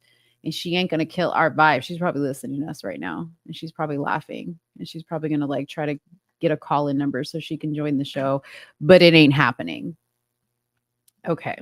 Michelle and Barack's Martha Vineyard home. Okay. Here we go. I'm going to show you guys this sweet little vacation home that the Obamas have so that you guys can see. Okay. Here you go. Here you go. Let's make this a little bit bigger. Okay. So this is the home. Why is it like that? Why is it like that? Oh, because I have it like at 400. Sorry, guys. I'm trying to get to where we can see the full property. But I want it to be big enough for you guys to see the full property. Okay, this is all you're going to get. So here's the home right here. Okay, this right here in the background is what they call a pond. Okay, now I know that it looks like a gigantic body of water, but there's actually like a sand dune back here that separates it from the Atlantic Ocean. So this is a half freshwater, half saltwater pond. And even though this looks quite massive back here, from what I can tell, it doesn't go very deep. Okay. It's not very deep at all. In fact, when I was looking at the city website, they said on there that this pond is primarily used by the residents for swimming. Okay. So it's not very deep at all. And from what I can tell, it is at most 12 feet deep at the deepest. Apparently, where Tarcari was found was the not so deep part. It was 8 feet deep of water. Okay. So what he did was he and a friend decided to go paddleboarding on the pond at the estate. Michelle and Barack were not vacationing there at the time. So I don't think that this young man was staying there. And it's very possible that he may have a residence on the property, considering he is a personal chef of theirs. But it said in the article that I read that he was visiting Martha's Vineyard, and he and a friend were paddleboarding on the pond. Okay. There's a few interesting things here that I'm going to point out about this, but I'm going to read this article that says that the police say nothing suspicious with this drowning has been found. Okay. And I call bullshit. Okay. So they said that there is no evidence of anything suspicious with the drowning death of the Barack Obama's personal chef, Tori Campbell. Campbell, 45, tragically died in a paddleboarding accident in the water close to the former president's home on Martha's Vineyard on Sunday night. Now pay attention to the day, Sunday night. So they were there, not in the darkness, but it was in the evening. And obviously it's lighter, dark, later into the night. Police in Edgartown, Massachusetts confirmed on Monday morning, Sunday night he drowned, Monday morning, that his body has been recovered from the town's Great Pond. Campbell had worked for the Obamas at the White House and then joined the family as their personal chef afterwards. Police said Barack and Michelle were not at home when Campbell died, but were on the island. Why wouldn't? Okay, well, maybe they were out. I'm not even going to look into that. Their daughter, Sasha and Malia, were spotted leaving Martha's Vineyard after the tragedy occurred. Tarcari was a beloved part of our family, the Obama family said in a statement. Our hearts are broken that he is gone. In an update on Tuesday, Massachusetts police said that he was not wearing a personal flotation device and was not leashed to the paddleboard when he fell into the water. He was with a fellow paddleboarder who has not been named. Okay, I want to know who this person is. Who is his little paddleboarding buddy? It says that this person tried to help him but could not reach him in time. Okay, so here's some questions that remain unanswered. Okay. Let's see here. So he served during, let's see, what is the question? There are several key details we do not know about the circumstances of the chef's death. Martha's Vineyard authorities said that they have found no suspicious evidence in the drowning. We said that earlier, but several key details about the circumstances have not been explained. Okay. Tafari Campbell was not tethered to the paddleboard when he fell. They're doing an autopsy, or I'm sorry, the police said on Tuesday that an autopsy found no evidence that the death was suspicious and no trauma or injuries were found on his body. A paddleboarder who was at the pond with Campbell when the tragedy unfolded told law enforcement that the late chef was standing on his paddleboard when he lost balance.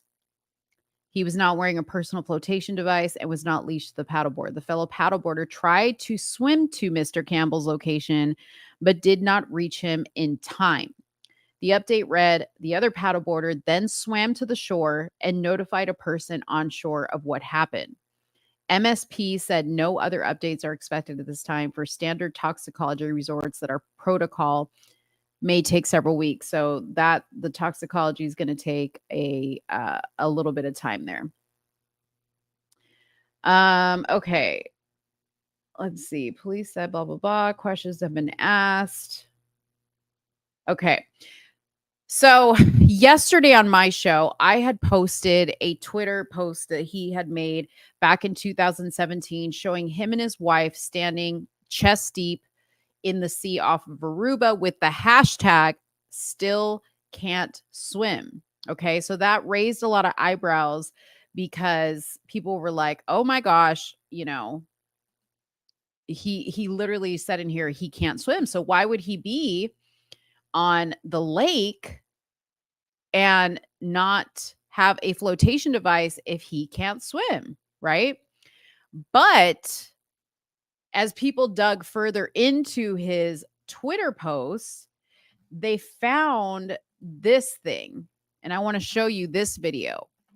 And this was taken from Tafari's Twitter page, and it hashtagged progress and fit chef.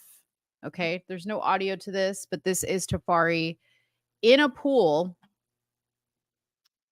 swimming very well. Okay, so this is what makes everything so odd.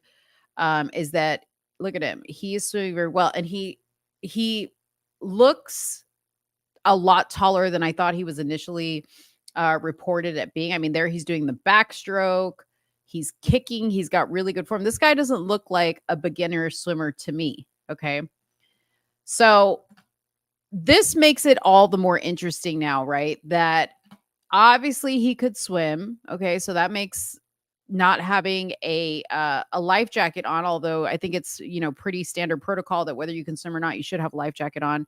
You should have your ankle, you know, tethered to the board. And the question remains, what happened? Okay. And why couldn't he save himself or at least pull himself up onto the board and float at least? And I understand if his friend was paddleboarding quite a ways away because, you know, that's not uncommon that you're paddleboarding with people and, you know, you're kind of like a distance away from each other. I can understand that. But the fact that they found him in 8 feet of water, 100 yards from the shore makes it very hard for me to grab a hold of the theory that this guy that was with him couldn't do something to help him. Okay. Tafari looked at least 6 feet, but I'm going to guess 6'2", 6'3". Now, granted, that's not tall enough to like stand up and get your head above 8 feet of water, but it's enough that if you did go down and you were conscious, you could push yourself up, or because we know he can swim, that you could have at least held onto your board. Why didn't this person that was with him try harder to save him? Do you know how much time it would have taken for him to, you know, get off his board, you know, see that Tafari was struggling, then go, oh my God, what do I do? Then swim back to shore, tell somebody there, wait for the police to get, I mean, that seems a little crazy to me. You know, like the only thing I can think, if I wasn't going to go down the, you know, conspiracy route, is maybe Tafari also got the jab and had a, I'm not trying to laugh at Tafari's death, but also, you know, had blood clots or an aneurysm or a heart attack, and he just passed out and he was just dead weight, and this guy couldn't bring him up, because I will tell you, a completely limp body is very hard to get from the bottom of a pool or a bottom of the lake. I used to lifeguard. I know what it is. We used to have to like literally bring dummies up from the pool, or even humans that would just fake, sinking, and we'd have to bring them up. But even somebody who is alive and aware and breathing is very, very hard to bring up. When somebody is dead weight, it is very hard to bring up. So I will give them that. Okay. Now, let me address some of these comments real quick. Holly says, I'm sorry. Let's see. Holly says, she said that MFer can swim. I would take about 15 seconds to paddleboard 100 yards. It would take about 15 seconds to paddleboard 100 yards. Yeah. Why didn't he just float him? I don't know. But here's where it gets it gets weird. I mean, aside from the fact that he is, the chef of Michelle and Barack Obama, I said on my show yesterday, there's three things. Okay. There's three things in my little mind that pop up. Number one, this truly is just a freak accident.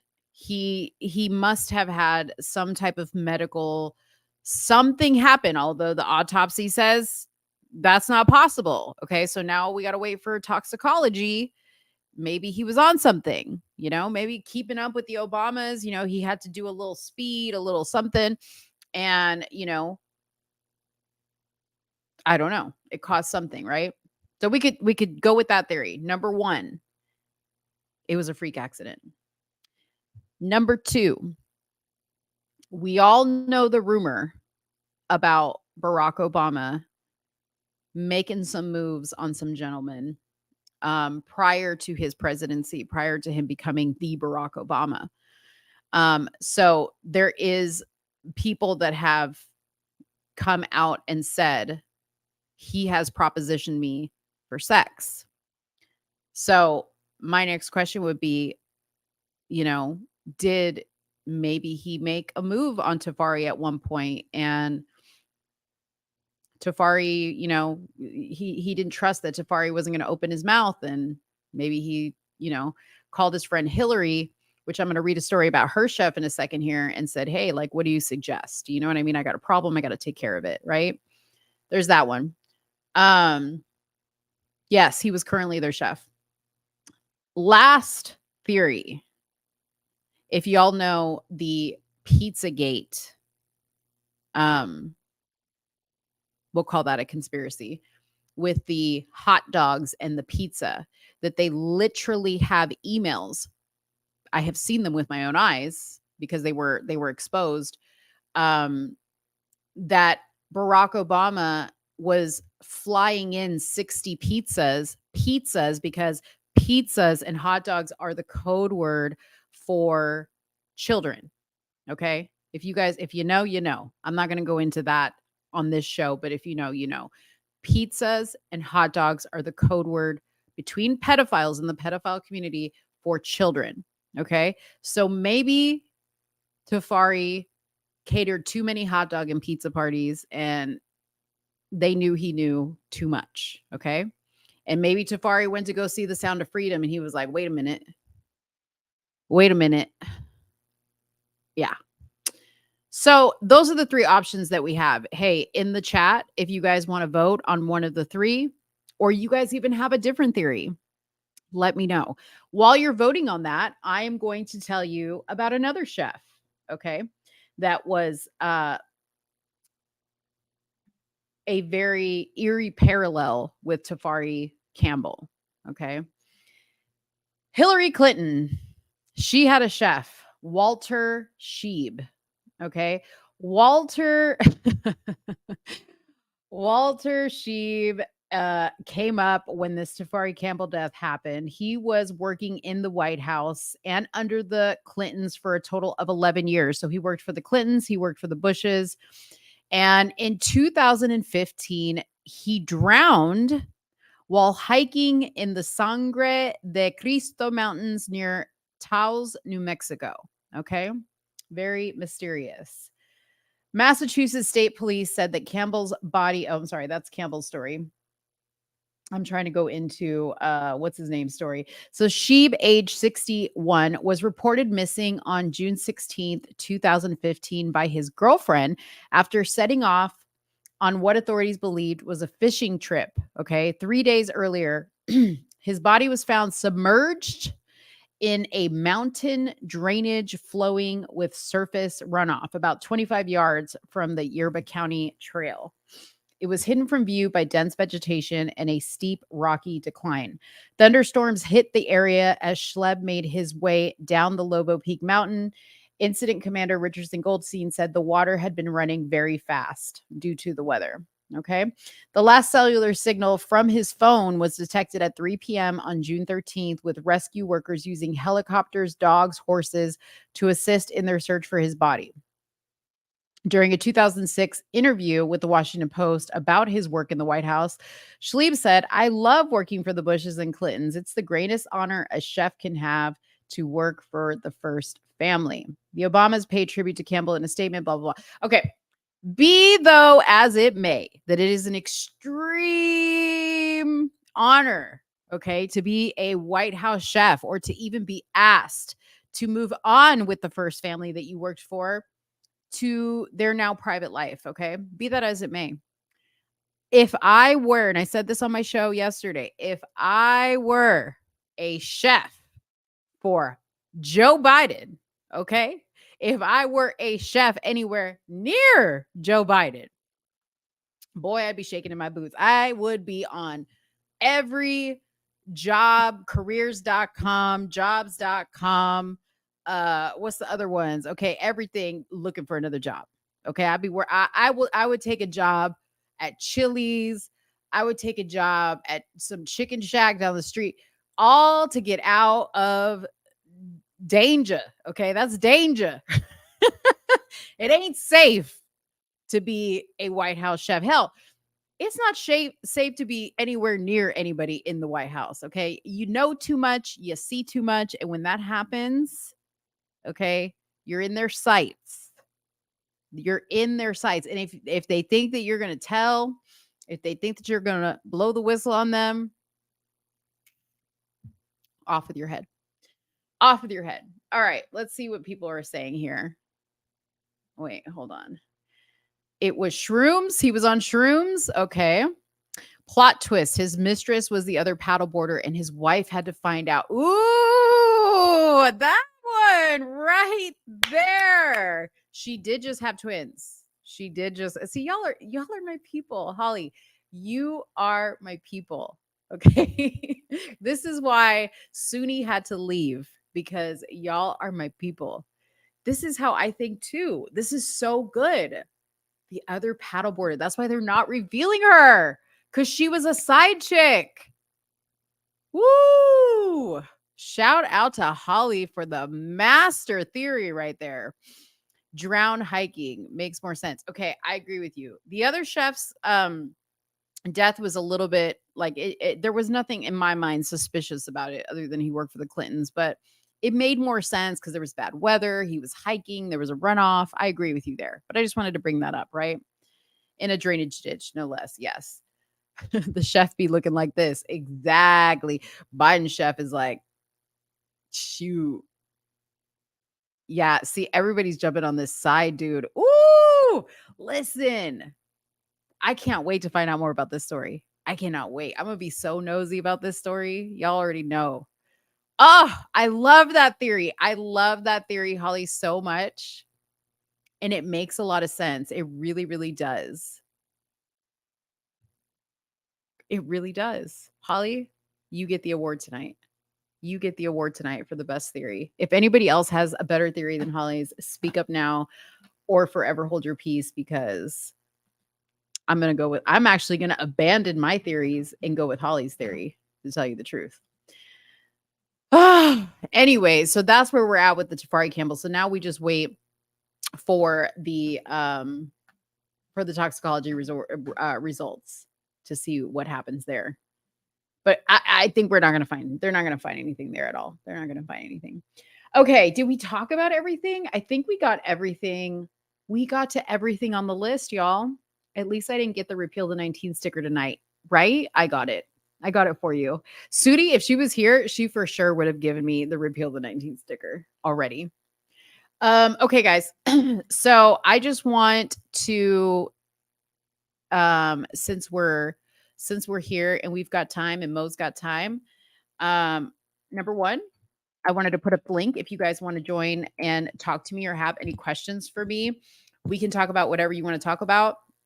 You can come up here just like you do on Instagram live. If you want to show your face, you can. Otherwise, you can keep your camera off. And I'd be happy to invite you to the stream. Or if you want to drop any questions down below that I can answer for you, I'd be happy to do that as well. Okay. So I'll give it a little bit of time. Let me just peruse my Instagram really quick. Okay. Because I always save little things that I always want to talk about with you guys. So again, now that Soonie's not here, we can have fun. Okay. My guess is Hunter Biden with the crack pipe in the pond. That's awesome. Your theory's the best, Birdman. What's your theory? I didn't even see your theory.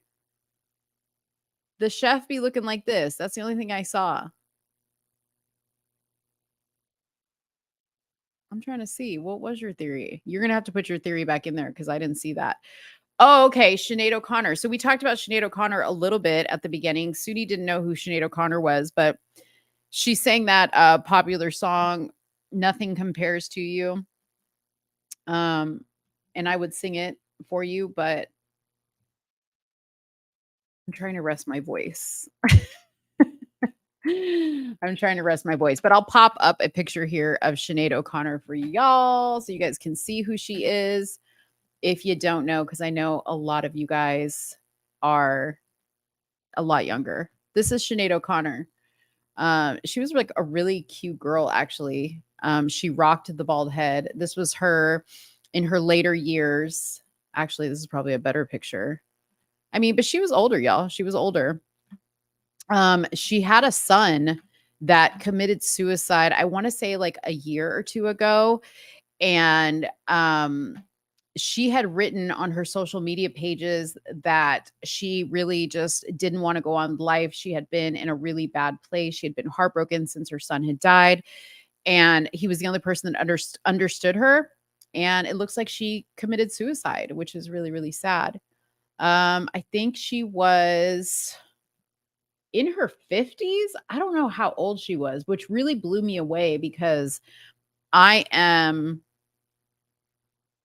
I think 44. I don't know. I've lost count of how old I am. But that doesn't make her that much older than me. So that's weird. So anyways, her 17-year-old son died. 2 weeks before Sinead O'Connor committed suicide. So he just recently died. So she wrote, been living as an undead night creature since. This is referring to the death of her son. She wrote along with a photo of her hugging her son, Lunny. He was the love of my life, the lamp of my soul. We were one soul in two halves. He was the only person who ever loved me unconditionally. I'm lost in the bardo without him. So very, very sad. 56. Okay. Gotcha. Okay. Birdman said he's not typing his theory again. Okay. Well, then Holly wins. That's just how it goes. Holly wins. Oh yeah, that's right. She famously tore up the picture of the Pope on stage. That was another thing that she did. Why is Soonie? Wait a minute. Hold on, you guys. I'm gonna put you on hold. Soonie's calling me.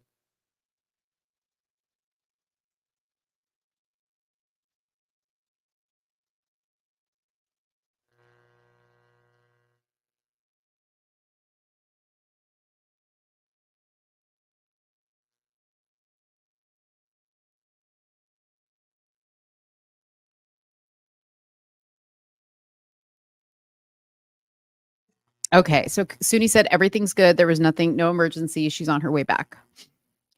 All right. Okay, let's see here. I don't know why she tore up the picture of the Pope. If somebody can fill me in there, let me know. But I do remember her doing that. Oh, let's see. Now that Soonie's not here, we can have fun. Mo is going to get in trouble. Yeah, and we got to get in all the fun now. Otherwise, because Soonie's on her way back, and then she's going to kill all the fun. She always suffered with depression. Yeah, I did hear that. Birdman's going to tell on us. You better not. You better not. We're all going to get in trouble. Look at. I love you guys. I love that you guys want to behave badly. Okay, let me go back to perusing my Instagram really quick just to make sure that I have touched on every subject that I wanted to touch on with you guys, which I think I did. Damn it. I think I did. She said they knew about the pedo. Yes. Okay. Now you're listen, Holly for the win. Okay. I remember this. She said they knew about the pedo stuff in Ireland 10 years before the world knew. That's right. Whoa. Okay. So here we go. Let's put on our tinfoil hat. It's too bad that I threw my tinfoil hat away because it was like really, really in bad shape. But now let's begin to go down a rabbit hole. Okay. So Sinead O'Connor tears up photo of Pope. Think about this for a second, y'all. Think about this for a second. She tore up the photo of the Pope. Okay, so let's just see. Let's just read this story before I go down the rabbit hole. Let me show my screen. You sent me a DM about her and the Pope. Okay, wait, let me look at that. I'm all over the place. I'm all over the place, but I'm going to go look at this DM. Okay. Oh, Lord. Oh, he sent me a video. Okay. Let me play this video that Birdman just sent me. You guys are coming in hot with the tea real quick. Okay. We're going to play this right here. So this is what the caption says on this. Sinead was fighting against child sex abuse before we even knew it was an issue. She warned us about the Vatican and was ridiculed, giving up millions, possibly even billions, by standing up for what was right while we all laughed with Hollywood and the media as they slandered her name. She never wavered. Woo! Okay, let's watch this. The Pope's picture up on Saturday Night Live. Whose picture were you tearing up? The Pope's. I mean, what did the Pope represent to you? Interestingly, what people don't know is that, first of all, we in Ireland knew 10 years before you all did about child abuse within the Catholic Church. We had evidence. So she said we in Ireland knew 10 years before basically the United States knew that there was pedophilia in the Catholic Church. Ooh, this is getting spicy. The photo itself had been on my mother's bedroom wall all my life. I was genuinely very angry with what the church were doing. By ripping that picture, you know, I risked my career, everything. I could be a billionaire now if I wanted, if I believed in it, you know what I mean? But I don't. But I know what you're getting at, and yes, this didn't occur to me until about 6 months ago. It's my father. Did you know you were going to do it when you went on? Mm-hmm. Wait, okay, somebody explain, what was her father? What was her father? So I had planned it for a couple of weeks.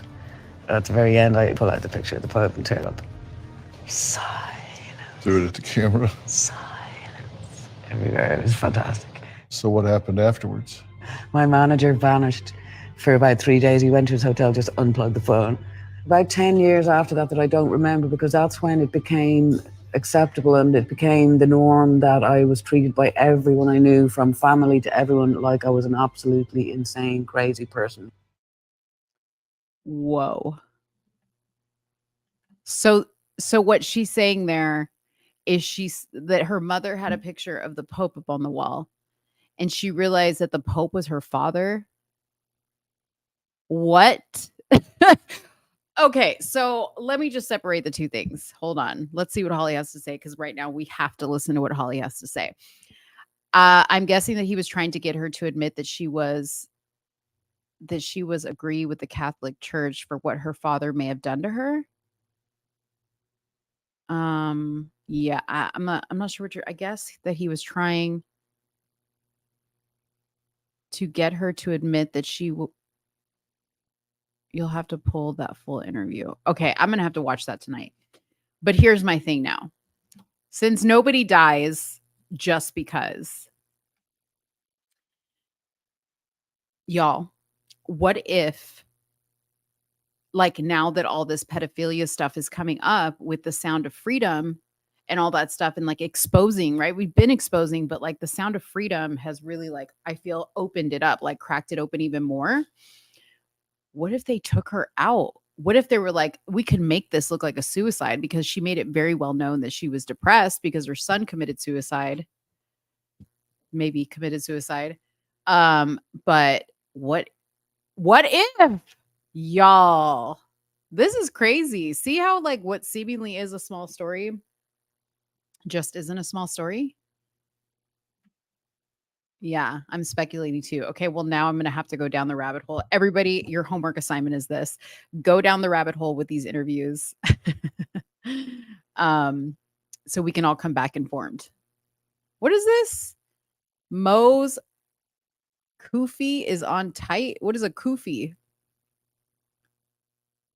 Okay, Holly's about to rephrase what she had to say. Anyways, that is very interesting for sure. And you know how Hollywood be doing though? Like they like the rumor is that nobody in Hollywood has a career unless they play by the rules. You know what I mean? Nobody in Hollywood has a career unless they play by the rules. So what that means is, as long as you're playing along with what they want you to do and say and sing about and whatever, they will make sure your career takes off. But the minute you speak against them, they will destroy you. Look at Britney Spears. They did it to her. Look at Kanye West. They did it to him. Sinead O'Connor was like a one-hit wonder. Well, seemingly so. She was a one-hit wonder, but she had a huge fan base. Okay, let's see. Angela says, I actually was thinking the same. She has 3 other children to take care of. See, I didn't know that. I only think of one thing when you said kufi. I don't even know what the hell a kufi is. You hoteps know what I mean. I don't know. Nobody knows what you mean. Nobody knows what you do. Maybe if Soonie was here, she'd be able to decipher, but I don't know what you mean. So yeah, we all need to go down that rabbit hole for sure. Because there's just some weird stuff, right? There's this Jamie Foxx thing. There is this now Sinead O'Connor thing. There's this dead chef thing. There's these people dropping dead or, having these mysterious illnesses. It's all very odd, everything that's going on right now. So yeah, I do think they were saying the Pope was her dad. That's crazy. Dr. Phil was trying to get her to connect the dots that she was angry with the Pope about what was happening with pedophilia in the church to what her father may have done to her, possibly molested. Okay. You guys, coochie is what Jax was thinking. It sounded like Mo said that. He said Koofy. Mo, start watching Hoteps. Been told you. It'll make sense. Who is this? Who are you, Synergy? Whatever. I don't remember anybody telling me to watch Hoteps. What is that? I feel like you guys. I don't speak in this type of lingo. I don't know what Hoteps are. I don't know what Koofy is. Yeah, you're gonna have to spell it out for me. Okay, next. Do you think Fauci and Mother Teresa resemble each other? Fauci and Mother Teresa. Fauci and no, I don't think so. I haven't even finished typing this in, but no, I don't think so. Oh my gosh, there's literally like a side by side. Okay, I'm gonna show this to you guys. This is hilarious. Now that I'm looking at this, maybe you're right. Somebody did a Mother Teresa and Fauci side by side. And yeah, it kind of does look like they kind of do look like one another. That is really weird. Are we sure? Y'all, the internet is so wrong for this. I think they manipulated the photo because this is Mother Teresa. And when you look at her just by herself, no, I don't think so. I don't think so. I think that photo is manipulated. I think they like kind of superimposed Fauci's face onto Mother Teresa's face, but that's a good one though. That's a good one. That's funny.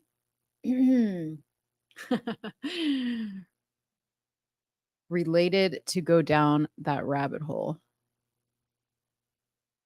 They look related. Smash that like button. Yeah, smash that like button. I'm doing this show by myself. MT Mother Teresa looks like a dude. I mean, she was old and she didn't wear makeup. You know what I mean? She probably was pretty back in the day. What about Oprah? What about Oprah? Why now everyone coming out? What about Oprah? Everybody's coming out? Oprah came out like out of the closet? Dude, Oprah's for sure part of all this nonsense, for sure. How about Trudeau being Castro's son? Oh my lord. Y'all are in another universe. Y'all be perusing the dark web, I think. Okay, because I'm not even this deep into it. I am not even this deep into it. Y'all are crazy. You guys are funny, man. You know what? Y'all secretly like when Soonie's not here, don't you? Admit it. You like me better. Say it in the chat. Look at Obama's kids. Look at Obama's kids. What am I looking at them for? Where's the super chat? Yeah, where's the super chats? Super chat. No, I am meaning all the sex trafficking. What about yeah. Oprah's tied to the sex trafficking. Well, yeah, like that school that she had in Africa, right? That's been coming under a lot of scrutiny. And then that guy that she said was her mentor secretly died. Did y'all hear about? Not secretly, but he died. Like he got convicted of a crime. Oprah's mentor. What was his name? Hold on. I typed in Oprah's mentor and it said Maya Angelou. She was one of them. Harvey T.H. Chan was the guy's name. Hold on one second. Where's the story though about it? Oprah Winfrey. Hold on. I got to find this story because I've been meaning to read this story about Oprah Winfrey. Oprah Winfrey. If I type this in and nothing comes up, it's for sure a scandal because they're trying to hide this story. Yeah, see, I typed it in Google. You know what I typed in? I typed in Oprah Winfrey in Google, and all it's talking about is her slimmed down figure. Nobody cares about that. Oprah's been losing weight. Oprah, let's type in Oprah Winfrey scandal.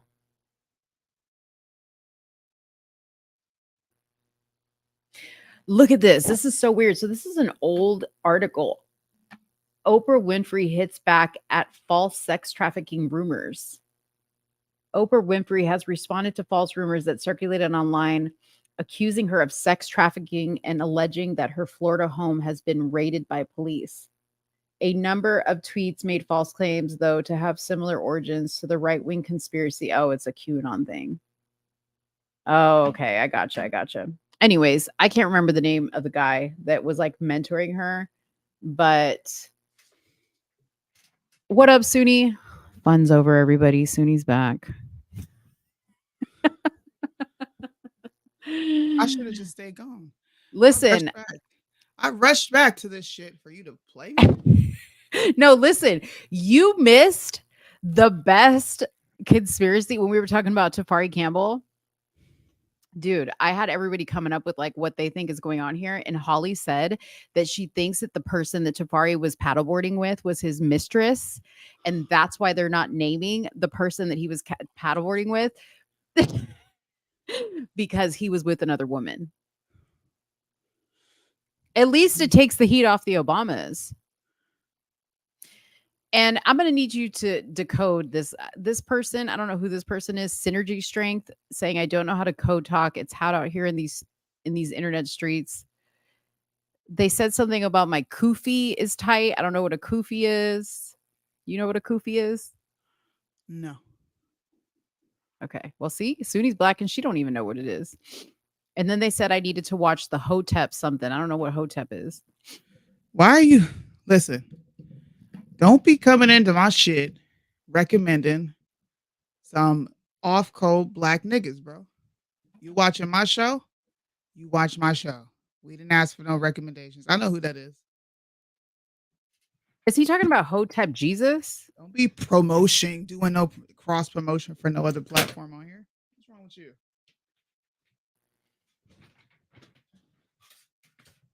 I'm gonna put the link because Birdman asked me for the link to super chat, so I'll put it in here if you guys want to super chat.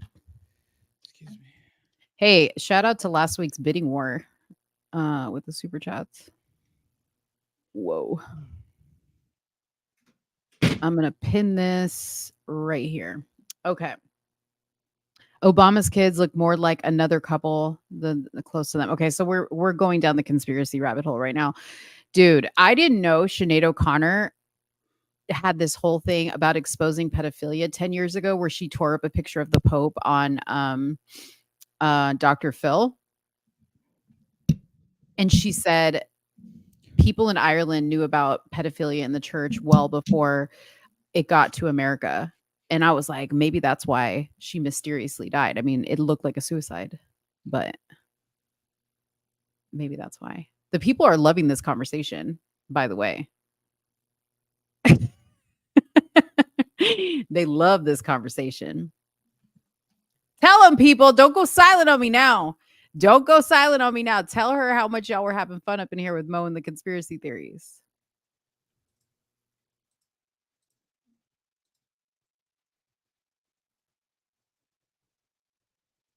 Why are we silent? I'm just waiting for all the votes to start pouring in. Hey, it's a little delayed. Don't worry about it. It's gonna be pouring in. It's gonna continue talking about your conspiracies. I don't have nothing to add. I told you this long before. We were at the tail end of it, and they were just throwing in topics that they would like me to discuss. So, wow, thank you, Birdman. And he put it in. He put it in with a "We missed you, Soonie." That's so funny. He said, "We missed you, Soonie." $99. How about a $99 for Mo too? Cricket. Can we get a conspiracy corner segment? Not for me. I don't want this show to turn into that. I'm gonna be honest with you. I don't. These are stupid, mind-numbing conversations where you have no proof of anything. You're just making shit up in your head. We gotta have a fun. If we talk about ratchetness, we gotta have a fun little 5 minutes dedicated to a conspiracy. Told you guys, the fun's over. All right, serious topics. Serious topics, y'all. Serious topics. Play the song to see if Soonie's ever heard it. Oh, I can't play it. I can't play it because we'd get demonetized because it's a popular song. See, speculation is fun. I agree. Plus, Holly wins the award for the best speculation of the night. All right, guys. Well, tell us if you want to talk, what topics you guys want us to touch on that we haven't touched on. And we'll answer questions. We're happy to answer questions about anything that you guys want to talk about since we have a little bit of time on here.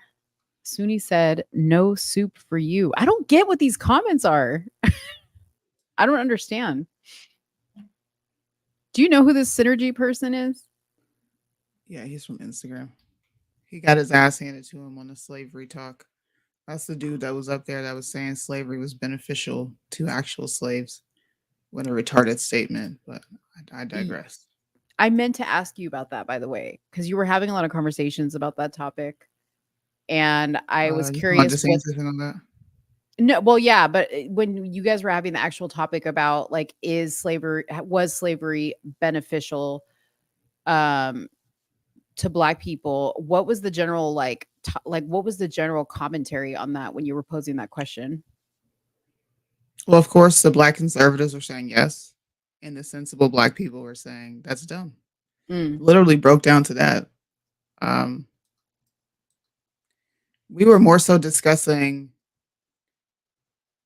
why they would put that in there because it sounds like CRT to me. So yeah, that was literally the gist of it. We didn't get to finish it because I was just over the topic button. So I abruptly ended the live and was like, oops, it was my timer. You ever do that? Yeah. Well, they end it for you. No, I wasn't even close to the timer being done. Oh, you faked it. Yeah, I You sure did. faked it. I never do the timer fake, but I mean, I don't go live very often, but sometimes I'll be like, if I'm on somebody's live and I want to get off, I'll be like, oh, I had technical difficulties or something. I'm interested to hear y'all's take on the whistleblower UFO congressional interior. I don't even know anything about that. Do you know anything about that? No, there is no UFOs. They're actually having a congressional hearing about this? That I didn't know. Hold on. UFO. With everything going on, this is what we're concerned about? Come on, man. Let's see. These are the memorable moments. Let's see. They gave us some short clips. The memorable moments. Government is absolutely in possession of UAPs. What are UAPs? Unidentified, obviously. What the hell is a UAP? I don't know, Holly. Excuse me. Non-human Sorry. biologics were found at crash site. Officials must establish a safe and transparent reporting process. Oh, Lord. Okay. I can't. Listen, if there's one thing I can't get into, it's UFOs. I don't know why, but I just can't do it. All right. Oh, you can get into salacious BS about people drowning, but Absolutely. you can't get into UFOs. Yeah, because the person exists. You know what I mean? Like I can for sure get into that, but I can't get into the little green men and flying saucers. I just can't. I mean, Absurd. I definitely believe that there is life on other planets and that they probably visit us, but am I concerned about it? Not really. Why we're having congressional hearings about this when there's so many other important things? I don't know. That's hilarious. Anything new about Brian Hawkins? Nothing new on my end. Have you heard anything? No, I think because the story's died, then we need to go ahead and let Lion Brian go ahead and disappear with the story. Now, I want to know how the hearing went that he had on the 17th. I haven't heard anything about that. I would like to know if he was charged with anything or what happened. And we don't have any information on that. So, nothing new to give. Have you looked up anything on the Riverside County Sheriff's website? If he was issued a new court date? Other than the court date that he already got? No. We don't know. Excuse me. Let me look it up real quick. You can talk about something while I look this up. I just want to see. That took me out. Bro, I ran up 3 flights of stairs just for you to come back and be like, "Up, fun's over." No, we were having fun. I should have took my time. The fun ain't over. We were having fun. You're just not into our fun. No. We were having fun. Can't do it. Yeah, they haven't updated this. So I did, by the way, I did get a letter. Soonie knows about this, but I got a letter from the state of California because I did a FOIA request to get some of the 911 transcript calls, the court stuff. And it was really weird because they sent me back a letter saying that's not our thing. You need to go through Riverside County for that. So I had to do a whole new FOIA request through Riverside County, but I had to do like separate ones because there's different departments to handle different things. So I had to do separate ones. And then one of the people that follows me that was helping me, she said to me, she watches a lot of crime shows and she's like, I know that you have to like bombard them with FOIA requests in order to get them done usually. So Really? yeah. Well, that's not fun at all. Mm-hmm. Yes. So you guys want to hear something crazy? Go ahead. I have it's called Kadena Connect, and this is where most military service members get their information from as far as whatever's going on base. And your phone vibrates every 2 seconds. And I just got a notification that says Boil your water for 3 minutes before use. Why? Because was it because you guys are getting Why? a storm? It's because you guys are getting a storm. No, it's not. We've never had to boil water. Oh, Boil really? your water 3 minutes before use. Why? Because what does it say? Due to maintenance in the water line servicing the building listing above. This will lead to loss of pressure distribution system, which may cause back pressure, back siphonage, or net movement from the water outside of the pipe to inside the crack joints. So pretty much they're doing work on the water and they're like, hey, we're going to fuck up your water system, but if you boil it, it'll be okay. Look, and it says inadequately treated water may contain disease-causing organisms. These organisms include bacteria, viruses, parasites, which could cause symptoms of diarrhea. I just want you guys to understand socialism. Bro, our water has been contaminated here and in Camp Pendleton, I want to say. I could be having it wrong, but the water supply has been fucked up for God knows how long. Now they're resorting to tell people to boil water for 3 minutes or go get store-bought water. What the fuck? I can't wait to come home, y'all. You know, what's interesting about the water topic is I just saw a video. I want to say it was either from Jordan Peterson or somebody, but there was also an article that said nearly half of the tap water in the US is contaminated with what they're calling forever chemicals.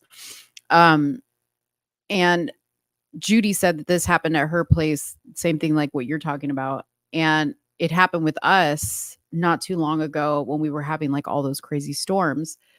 But not to do TMI, but I just went for my physical yesterday and I was told that I had a urinary tract infection, which I didn't feel like I had a urinary tract infection, but nevertheless I had one. But my mom also had one. And I thought to myself, what if it's in the water? Because I don't drink anything but water. I drink coffee, but that has water, but I drink it black. I don't drink milk or anything like that. And I was like, man, like, what if they really are like fucking up our water in a major way and it's causing a lot of issues with us? What if? I don't know. That might be What are we gonna borderline. do about it? That might, well, boil your water. Boil your water. Boil your water. That is at least they're letting you know. Man. These are the notifications I get all day. Oh, and my husband tore his bicep. I don't know if I mentioned that playing baseball. Yeah. Right. And his bicep is like way up here, dude. It looks so disgusting. Like there's nothing attached. And you need an MRI. You need an MRI to see what's going on. They won't give him an MRI because we only have one on island. And they have a 4-month waiting list. Oh, that's socialism right there. Please stop advocating for universal health care, y'all. Because I'm probably going to die with a torn meniscus. I'm never going to get it fixed. Never. I always drink bottled water. I think bottled water is the same. See, that's a conspiracy theory that I will entertain. Bottled water is tap water. I don't care what nobody says. They actually did a test on bottled waters and showed that a lot of them are just basically tap water. Even the ones that have like high alkaline or whatever it is. I actually like tap water, but I have like a filter that I filter my water through. But yeah, I'm not a bottled water person. Maybe that's why I have a urinary tract infection. Look at this shit.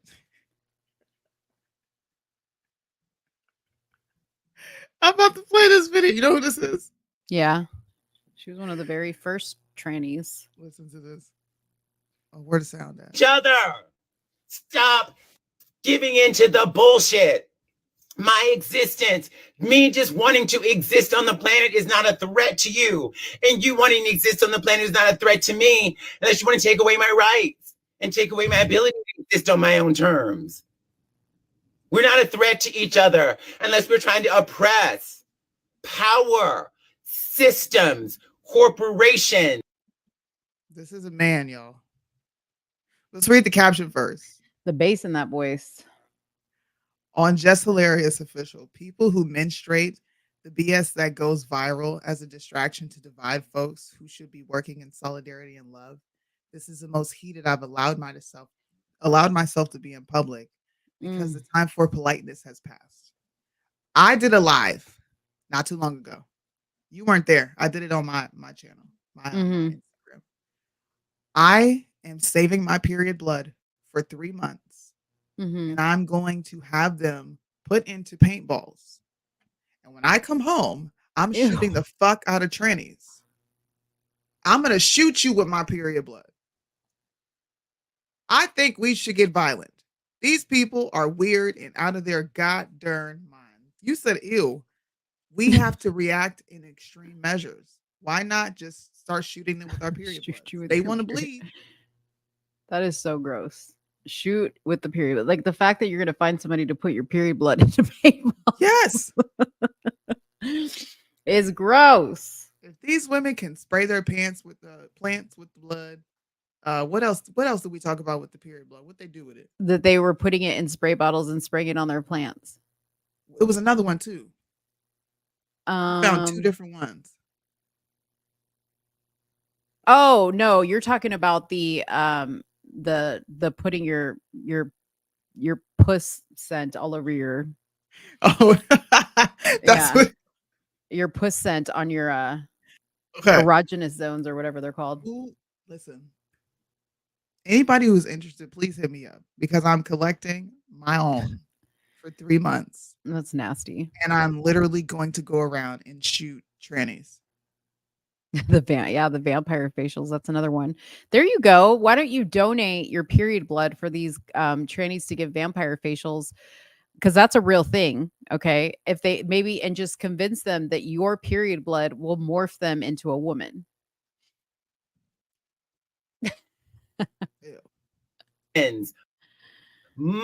Watch this, but I'm money, interest are a threat to us in our existence.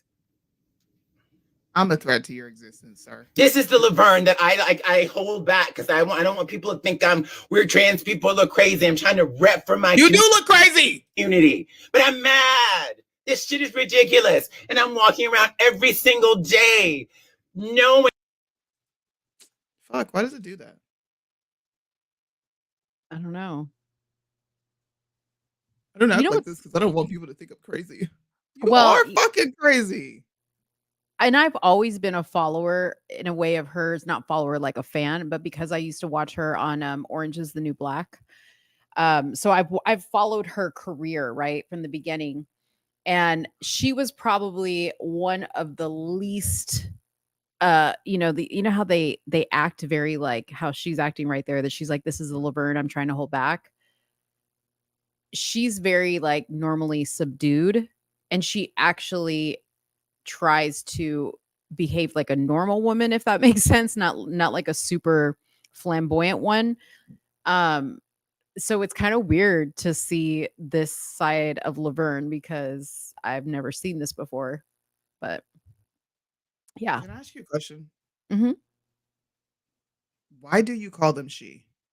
Because I get confused, Soonie. Like, I don't have time for the bullshit of you're a he and you're a she. Like, it's so hard to speak in sentences like that. It's kind of like when somebody wants their pronouns to be they, I'm not going to say they because it doesn't even make sense to me grammatically to address, if I'm right in front of you, to address you as they or them or whatever.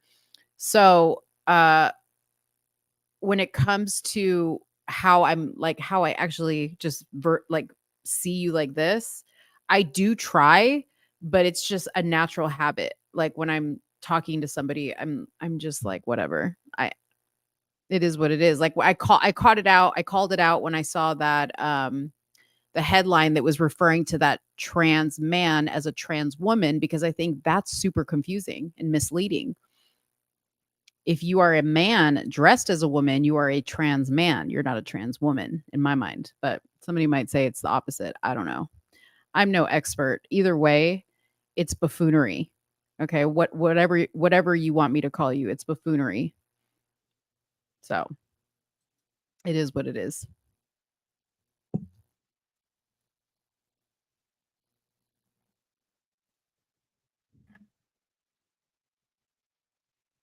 This world is going to hell, and we're screwed. It is, but I there are guess some I good just parts. I don't know. It's a man, and we all know it's a man, but people keep Mhm. saying she, just like they call Bruce Jenner she. That's at that point you're conceding language. So you might as well just hop on board with the whole thing because you're willing to call them what they're not. It's like I It's just don't not get even it. like Like it's a it's dude. not a We all willing. know it's a dude. It's not a willing thing. It's a I'm not even thinking about it when I'm talking about this person thing. I'm commenting on what they're saying or whatever, and it's not that I'm acknowledging in any way that he is a real woman. I don't know what's going on down there as of today. But whether I say he or she, I'm still saying what they're saying is ridiculous. I'm sorry if I'm not perfect and I don't say the right terminology all the Don't do time. that. Don't do that to It's me. not I even asked you a no, it's not. question because I'm genuinely curious. There's no And perfection I'm in here. I'm genuinely asking no, a but I'm question. genuinely asking. I don't think about it. I don't think about it. I really don't. It's sometimes if I catch it, if I'm thinking about it and I catch it, I for sure will say it. But in this Nobody's asking for situation, perfection. I'm trying to understand how people do this. there is no understanding for me. There is no reasoning for me. Sometimes I catch it, sometimes I don't. I have slip ups. That's it.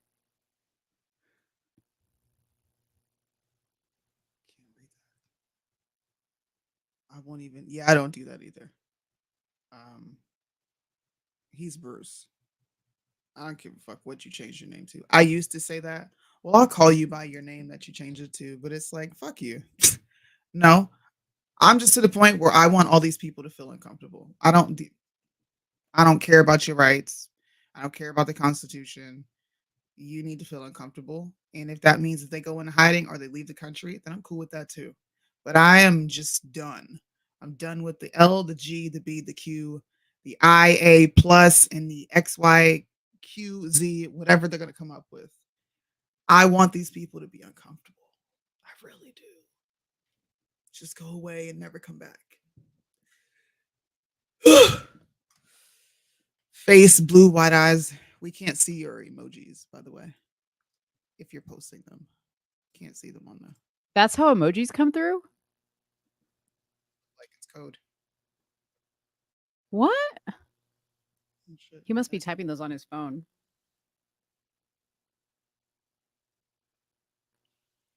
Did you find whatever you're trying to pull up?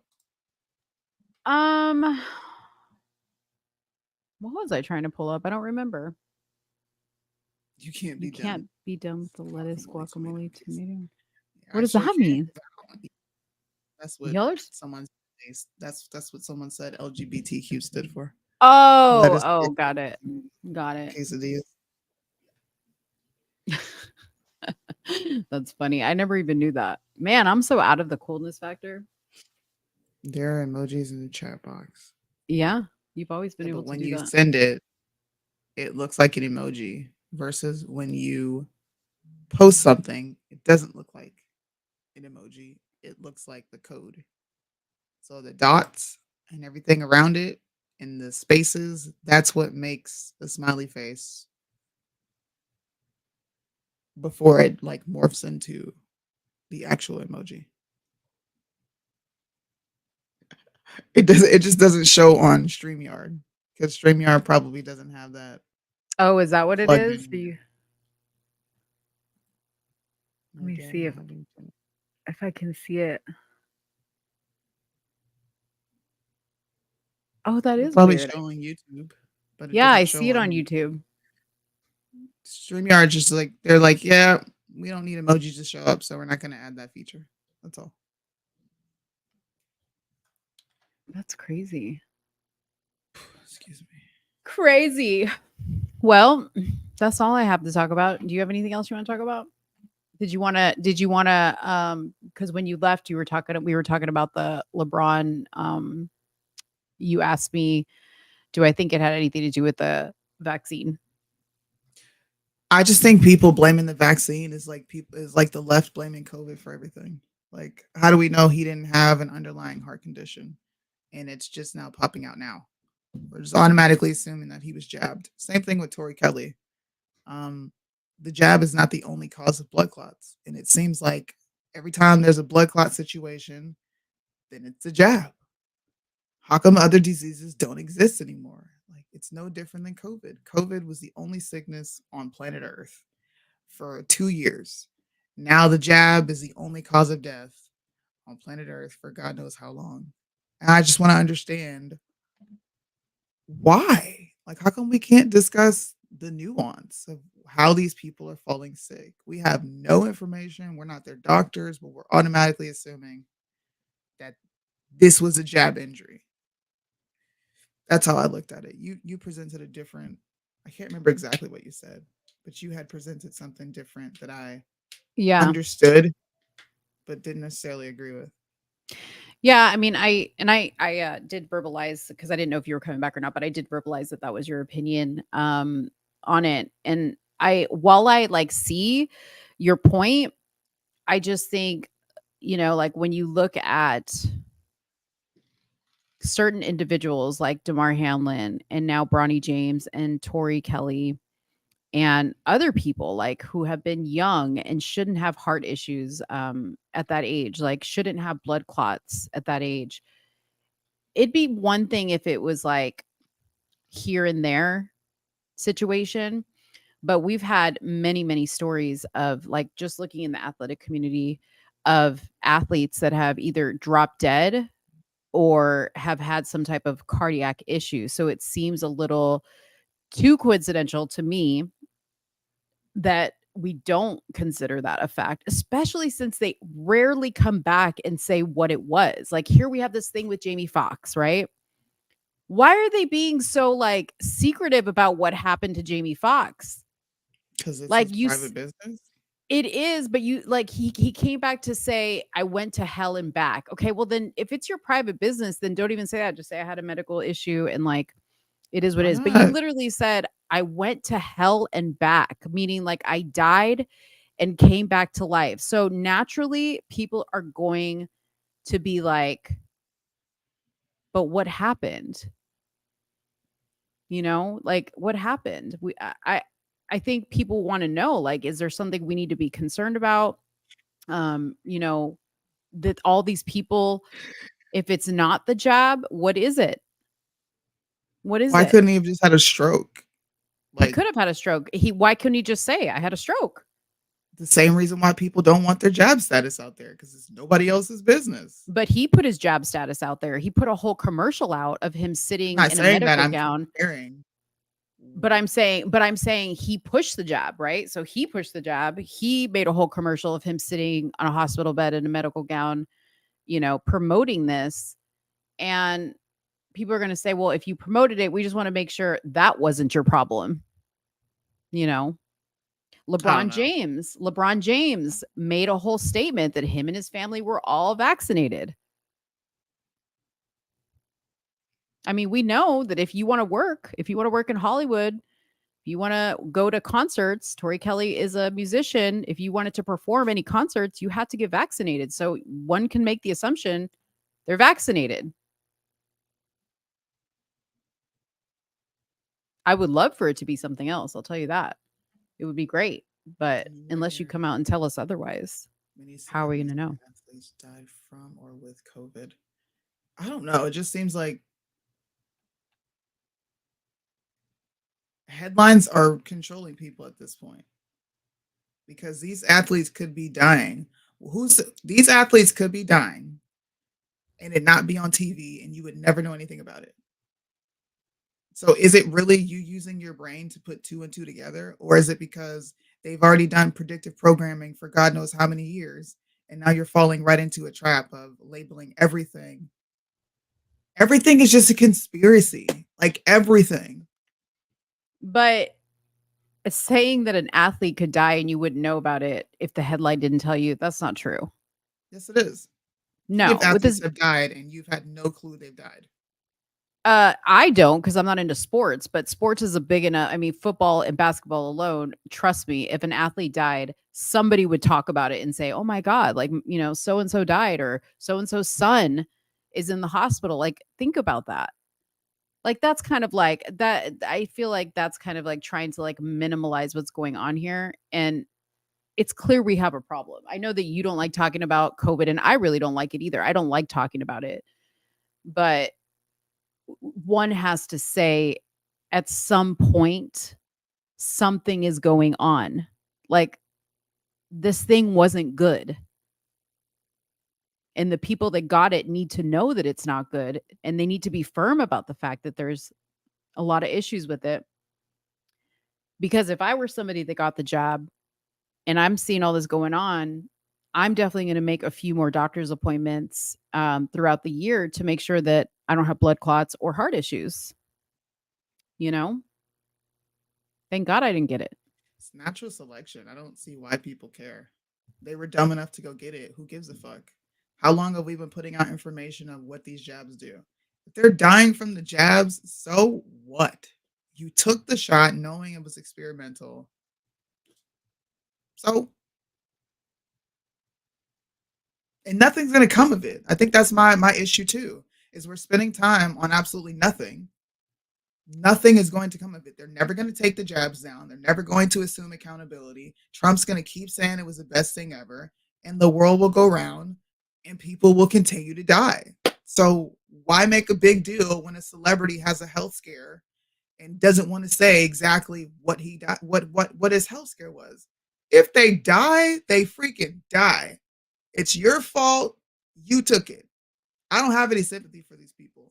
I agree with that, but I think that something can come of it, whereas people will know, hey, I took this jab. I need to take it seriously. I need to get checked out. I need a little bit more than just your regular schmegular physical. I think it is important, because a blood clot is no joke. A blood clot can sneak up on you in the middle of the night and take you out. And luckily, there are some people that are experiencing symptoms of having blood clots, and they're able to, get the blood clots removed or whatever, right? And hopefully save their life. But there's a lot of people that don't recognize the symptoms. If I took the shot and I start feeling some of these symptoms. What are these conversations doing though? Like, how is us talking about Jamie Foxx not wanting to disclose what happened to him going to wake people up to the jab? If they weren't woken up with the first, how many deaths we talked about, why are they going to wake up now? I mean, why do we talk about anything we talk about then? Because if nothing's going to wake anybody up just by talking about it, then why do we talk about it? Because there are some things that actually matter. I don't think someone's matter to you matters. Matter to you. That's what I'm saying. It matters to somebody, but there's some things that matter to you and some things that don't matter to you. They matter to somebody. And whether they matter to that somebody or not, I think when you are in a position to be able to give information, you have a duty to report, just because it doesn't mean anything to you, to at least report on it and say, hey guys, what do you think about this? Like, are you concerned? If you got the shot, are you concerned? I'm not concerned. I report on this stuff. It doesn't personally affect me because I didn't get the shot, but my mom got the shot. My dad got the shot. And I sit here and think to myself, oh my God, like, I'm going to watch them like a hawk. What if they start to feel dizzy? What if they feel this certain way? Am I going to just jump to taking them straight to the hospital? Yeah, I am. Probably more so than I normally would. Then I would just be like, hey, why don't you just lay down, put a little wet rag on your head? No, not anymore. Now I'm going to jump into action because I don't want my parents to die of a blood clot, which could be a potential for them. So that's how I feel about it.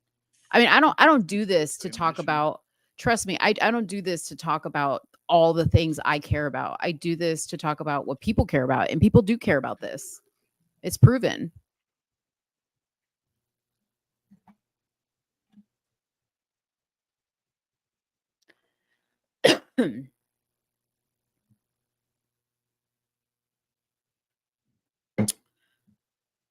We done?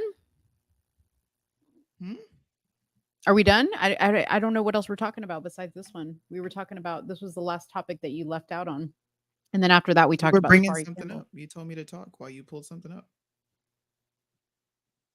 Oh, I couldn't remember, but I brought up the LeBron James thing, and I said, "Did you want to talk about that?"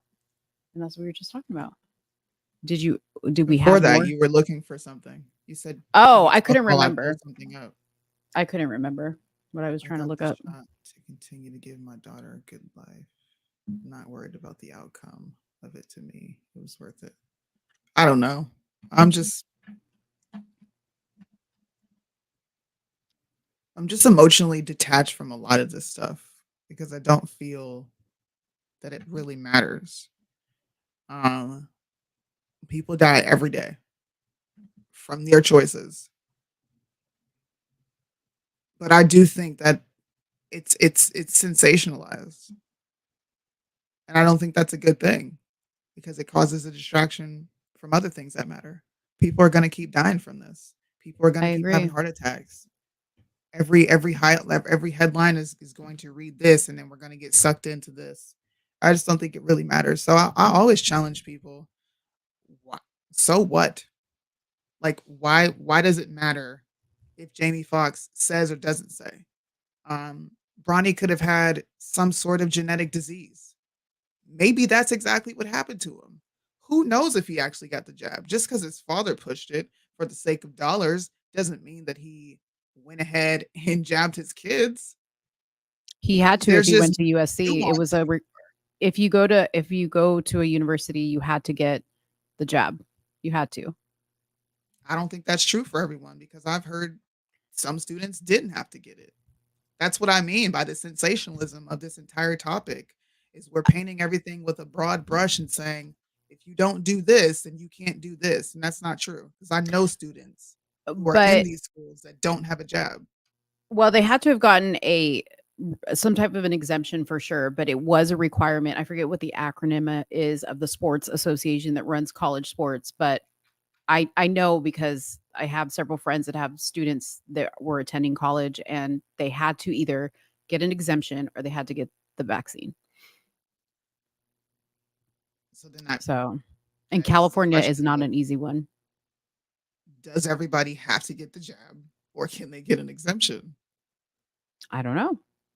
It would be great if like he came out and said, "Hey, no worries guys. I didn't get the vaccine." That we can check off the list. Wouldn't that be What amazing? No, I don't. What does Wouldn't that be do? amazing? What does that do? It puts all this stuff to rest because see, here's the thing.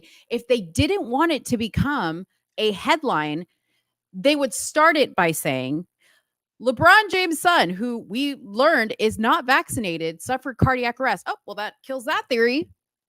Tori, whatever the fuck her name is, who wasn't vaccinated, suffered a dizzy spell at a restaurant in Los Angeles, went to the hospital and had blood clots, but she was vaccinated. Okay, well, that kills that story.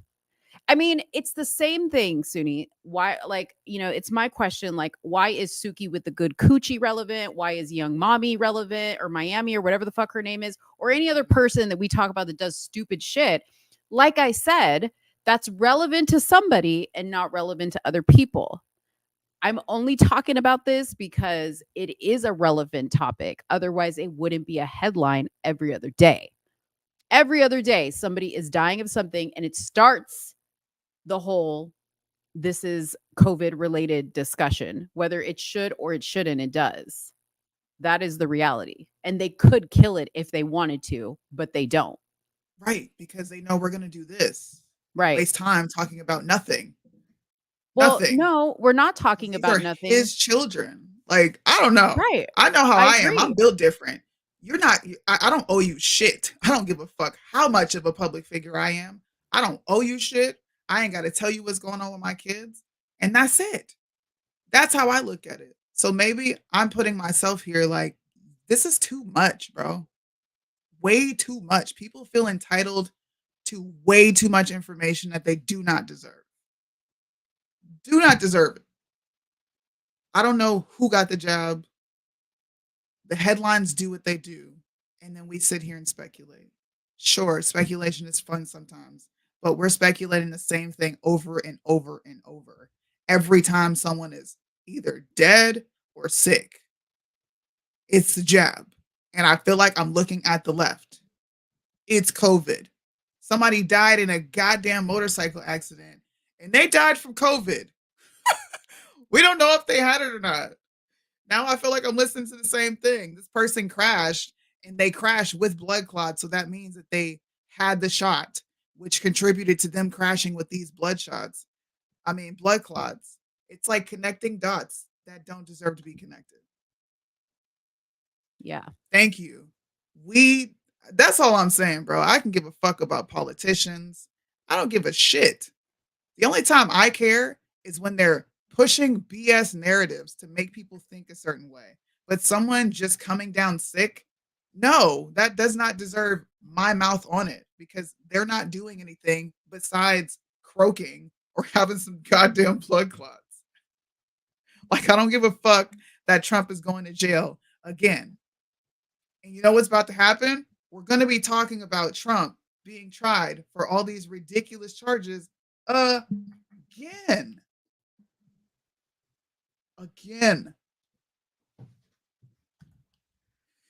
However, LeBron came out and said all of his kids were vaxxed, so they volunteered that info. I get that.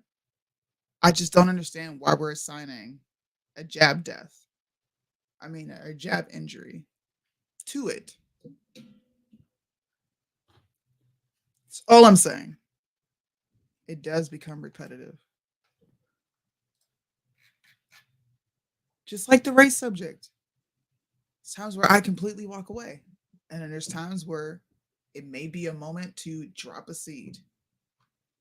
What does the Bible say? There's nothing new under the sun.